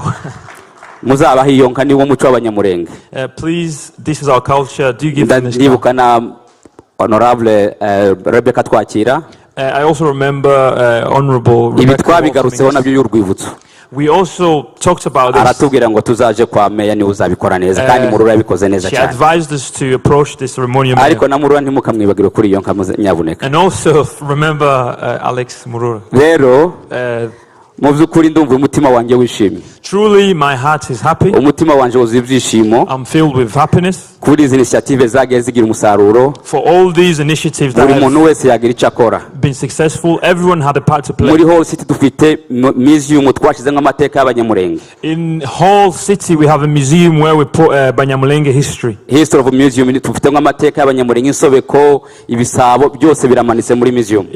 the history museum in Hall, we managed to put some cultures. And today we have seen a remembrance for Gatumba.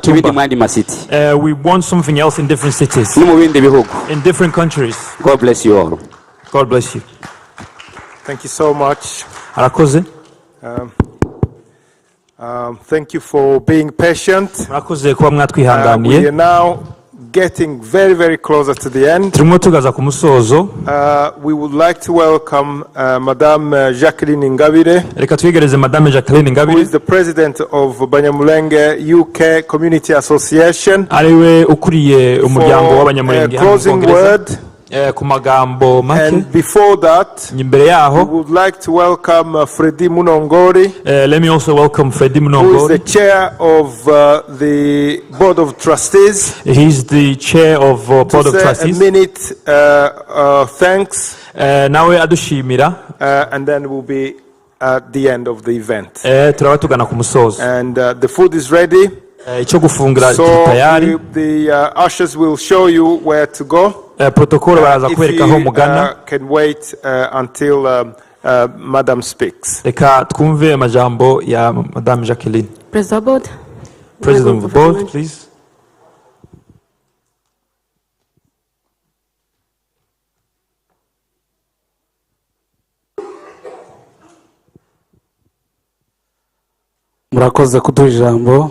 Thank you for this opportunity to speak. Because of time, I'll try to be brief.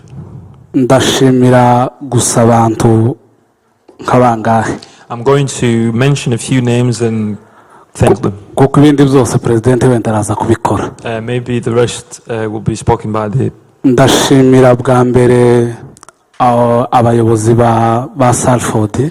first and foremost, let me thank the leadership of Salford for giving us more value than the country that we originate from. I speak this with a low voice because of time, but please understand this greatly. I'm going to thank two men. I'm going to thank Councillor Murura and also Councillor Wilson. They're the ones who connected us with the leadership in Salford. Maybe it would have been difficult to approach the Salford leadership directly. But for us to approach you, it went through these two men. May God bless you. Lastly, let me thank the executive community and also the board for what they have done. May God bless you.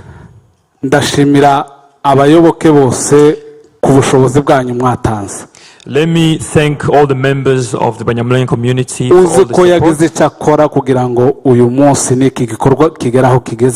for everything you did for us to achieve this day. turamusabira umugisha. We pray for blessings. Bwa nyuma ndashimira president. Lastly, let me thank the president.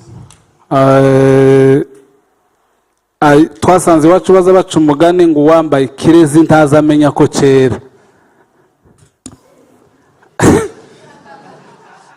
Birakugoye.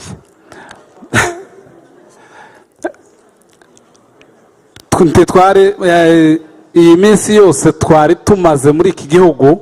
All these years that we've been in the UK, ni nkaho tutari tuzi Madame Jacqueline. It's like we didn't know Madame Jacqueline. Ariko muri iyi myaka ibiri atuyoboye niho tumumenye. But in the last 2 years, she's been the president. We've come to know her. Cyane twebwe twakoranye nawe. Especially those who work with her.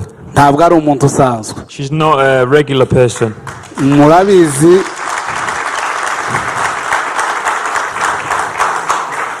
Murabizi neza ko hageze igihe asigara mu myanya y'abantu barindwa ari wenyine. You know that it came at one point where she operated in 7 positions. Ariko iyo myanya yose ayihagararamo. But she acted very well in those positions. Arahatana. She fought. Atugejeje ku bintu bikomeye. And we've managed to achieve something great. Kimwe n'ico mwabonye uyu munsi. And one of them is what you saw in the morning. Turashimira cyane abakansara aba bagabo bombi navuze baduhuje n'abayobozi. Let me once again thank these two men. Ariko ndashimira cyane byimazeyo president kuko yarahatanye. But above all, let me thank the president that she has fought. Kuko amagambo yavugaga tubonanye n'aba bayobozi. With the words she used to speak when we have meetings. Wenda ntibaba barayumvise cyane iyo havuga undi muntu. Maybe they wouldn't have been able to understand them if it was spoken by someone else. Because of her love and determination for her people. She used to speak from a deep place, which made people understand her. May God bless you. Lastly, as I finish, ndasaba ngo Abanyamulenge. Let me ask Banyamulenge. Dufatane mu nda. Let's work together united. Twange gupfa. And refuse to die. Kandi bizashoboka. And now it's possible. Hello everyone. Biragoye kuvuga nyuma y'abantu bose. It's difficult to speak after all those people that have spoken. Ariko sindi busubire mu byo bose bavuze kuko mwavuze neza kandi ibikwiye. But I'm going to try to avoid repeating what they have said. Ndazi ko umwanya wagiye. I know time has passed us. Ariko mumbabarire mbashimire. But allow me to thank you. Nshimiye kuba kuri uno munsi wa none. I'm happy to be here today. Ubu nishima buri wese wabashije kuba hano ndetse n'abadukurikiye ku murongo. Let me thank those who attended today. Mpereye ku bayobozi bacu. Starting from our leaders. MP Rebecca. City Mayor nari hano Paul Dennett. The ceremonial city mayor who was here. Ariko hari uwamuserukira n'umunsi wa none. And his representative. Ceremonial mayor. Ceremonial mayor. Councillors. Councillors. Sindi bavuga amazina mwese kubera umwanya wagiye. I'm not going to say all their names because of time. Muraba agaciro kuri twebwe. You are of great value to us. Iki kintu twabonye cyangwa se iri buye twabashije kugeraho. What we witnessed this morning. Ntitwari kubikora iyo mutahaba. Maybe it wouldn't have been possible because if you went there. Iyi ni ntambwe ntoya y'ubutabera. This is a small step in the journey of justice. Ariko nzi kuko ari ikimenyetso cy'urukundo rw'abayobozi ba UK na city cyane cyane Salford City kuri twebwe. But I know it's a sign of love that the Salford City Council and the UK have for us as a people. Kuko bambere babivuze iwacu twabigerageje ko ntabwo twabonye agaciro cyangwa se baduhaye agaciro gahagije kugira ngo baduhereze ahantu tubasha kuza twibukira abacu cyangwa se byibuze tubahamba neza mu gaciro. As those who have spoken before me, they've said that in our country it was impossible to achieve what we have achieved today. Ariko Ubwongereza cyangwa se abayobozi ba City Council usibye kutwakira bakaduhereza ahantu tuba mu mahoro bongeye no guha agaciro abacu batambutse bazize Genocide 2004. The city of Salford, not only they give us a refuge, but they've also given us a place to remember our people we lost in Gatumba. We have great leaders. Perezida wa board amaze kuvuga ngo hari ukuntu yamenye nanje hari ukuntu namenye ubuyobozi bwa hano cyane cyane muri kino gihugu. Salford ni wacu n'umuryango, ni famiye yacu apana kuvuga ngo ni igihugu cyacu, ni famiye yacu. Salford, abantu bataba Salford Council. Me personally, I've come to know very well what Salford means. Salford is a family. Salford is part of us as people. Babaye hafi yacu buryo bwose. They supported us very closely in all possible ways. Batwakiriye mu gihe kigoye donc mu buryo mu mwanya wari wose baratwakiriye. They welcomed us in the most difficult or challenging times. Nabonye abantu baciye bugufi. I witnessed very humble people. MP Rebecca.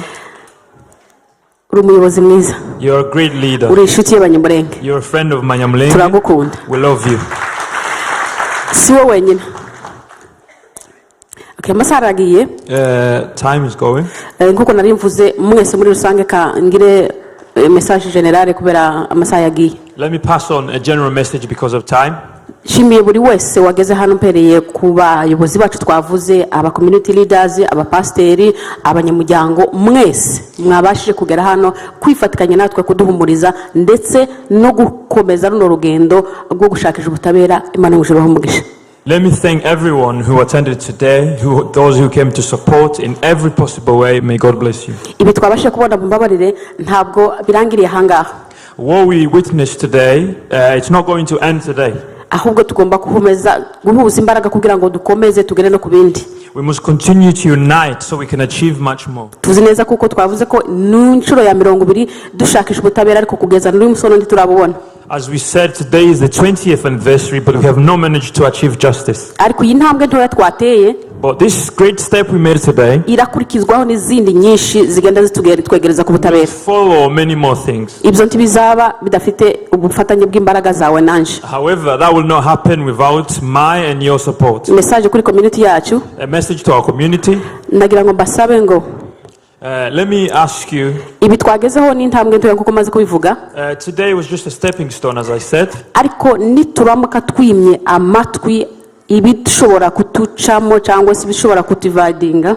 If we manage to disregard the dividing forces, tuzagera ku ntambwe nyinshi turamutse duhuje ubufatanye bwacu ndetse tukomeze kugwanira kubaho kwacu. We will manage to achieve more and continue to fight for our life. Mwagize neza kubana natwe. Thank you for attending today. Mwizina ry'umuryango w'Abanyamulenge Baka UK.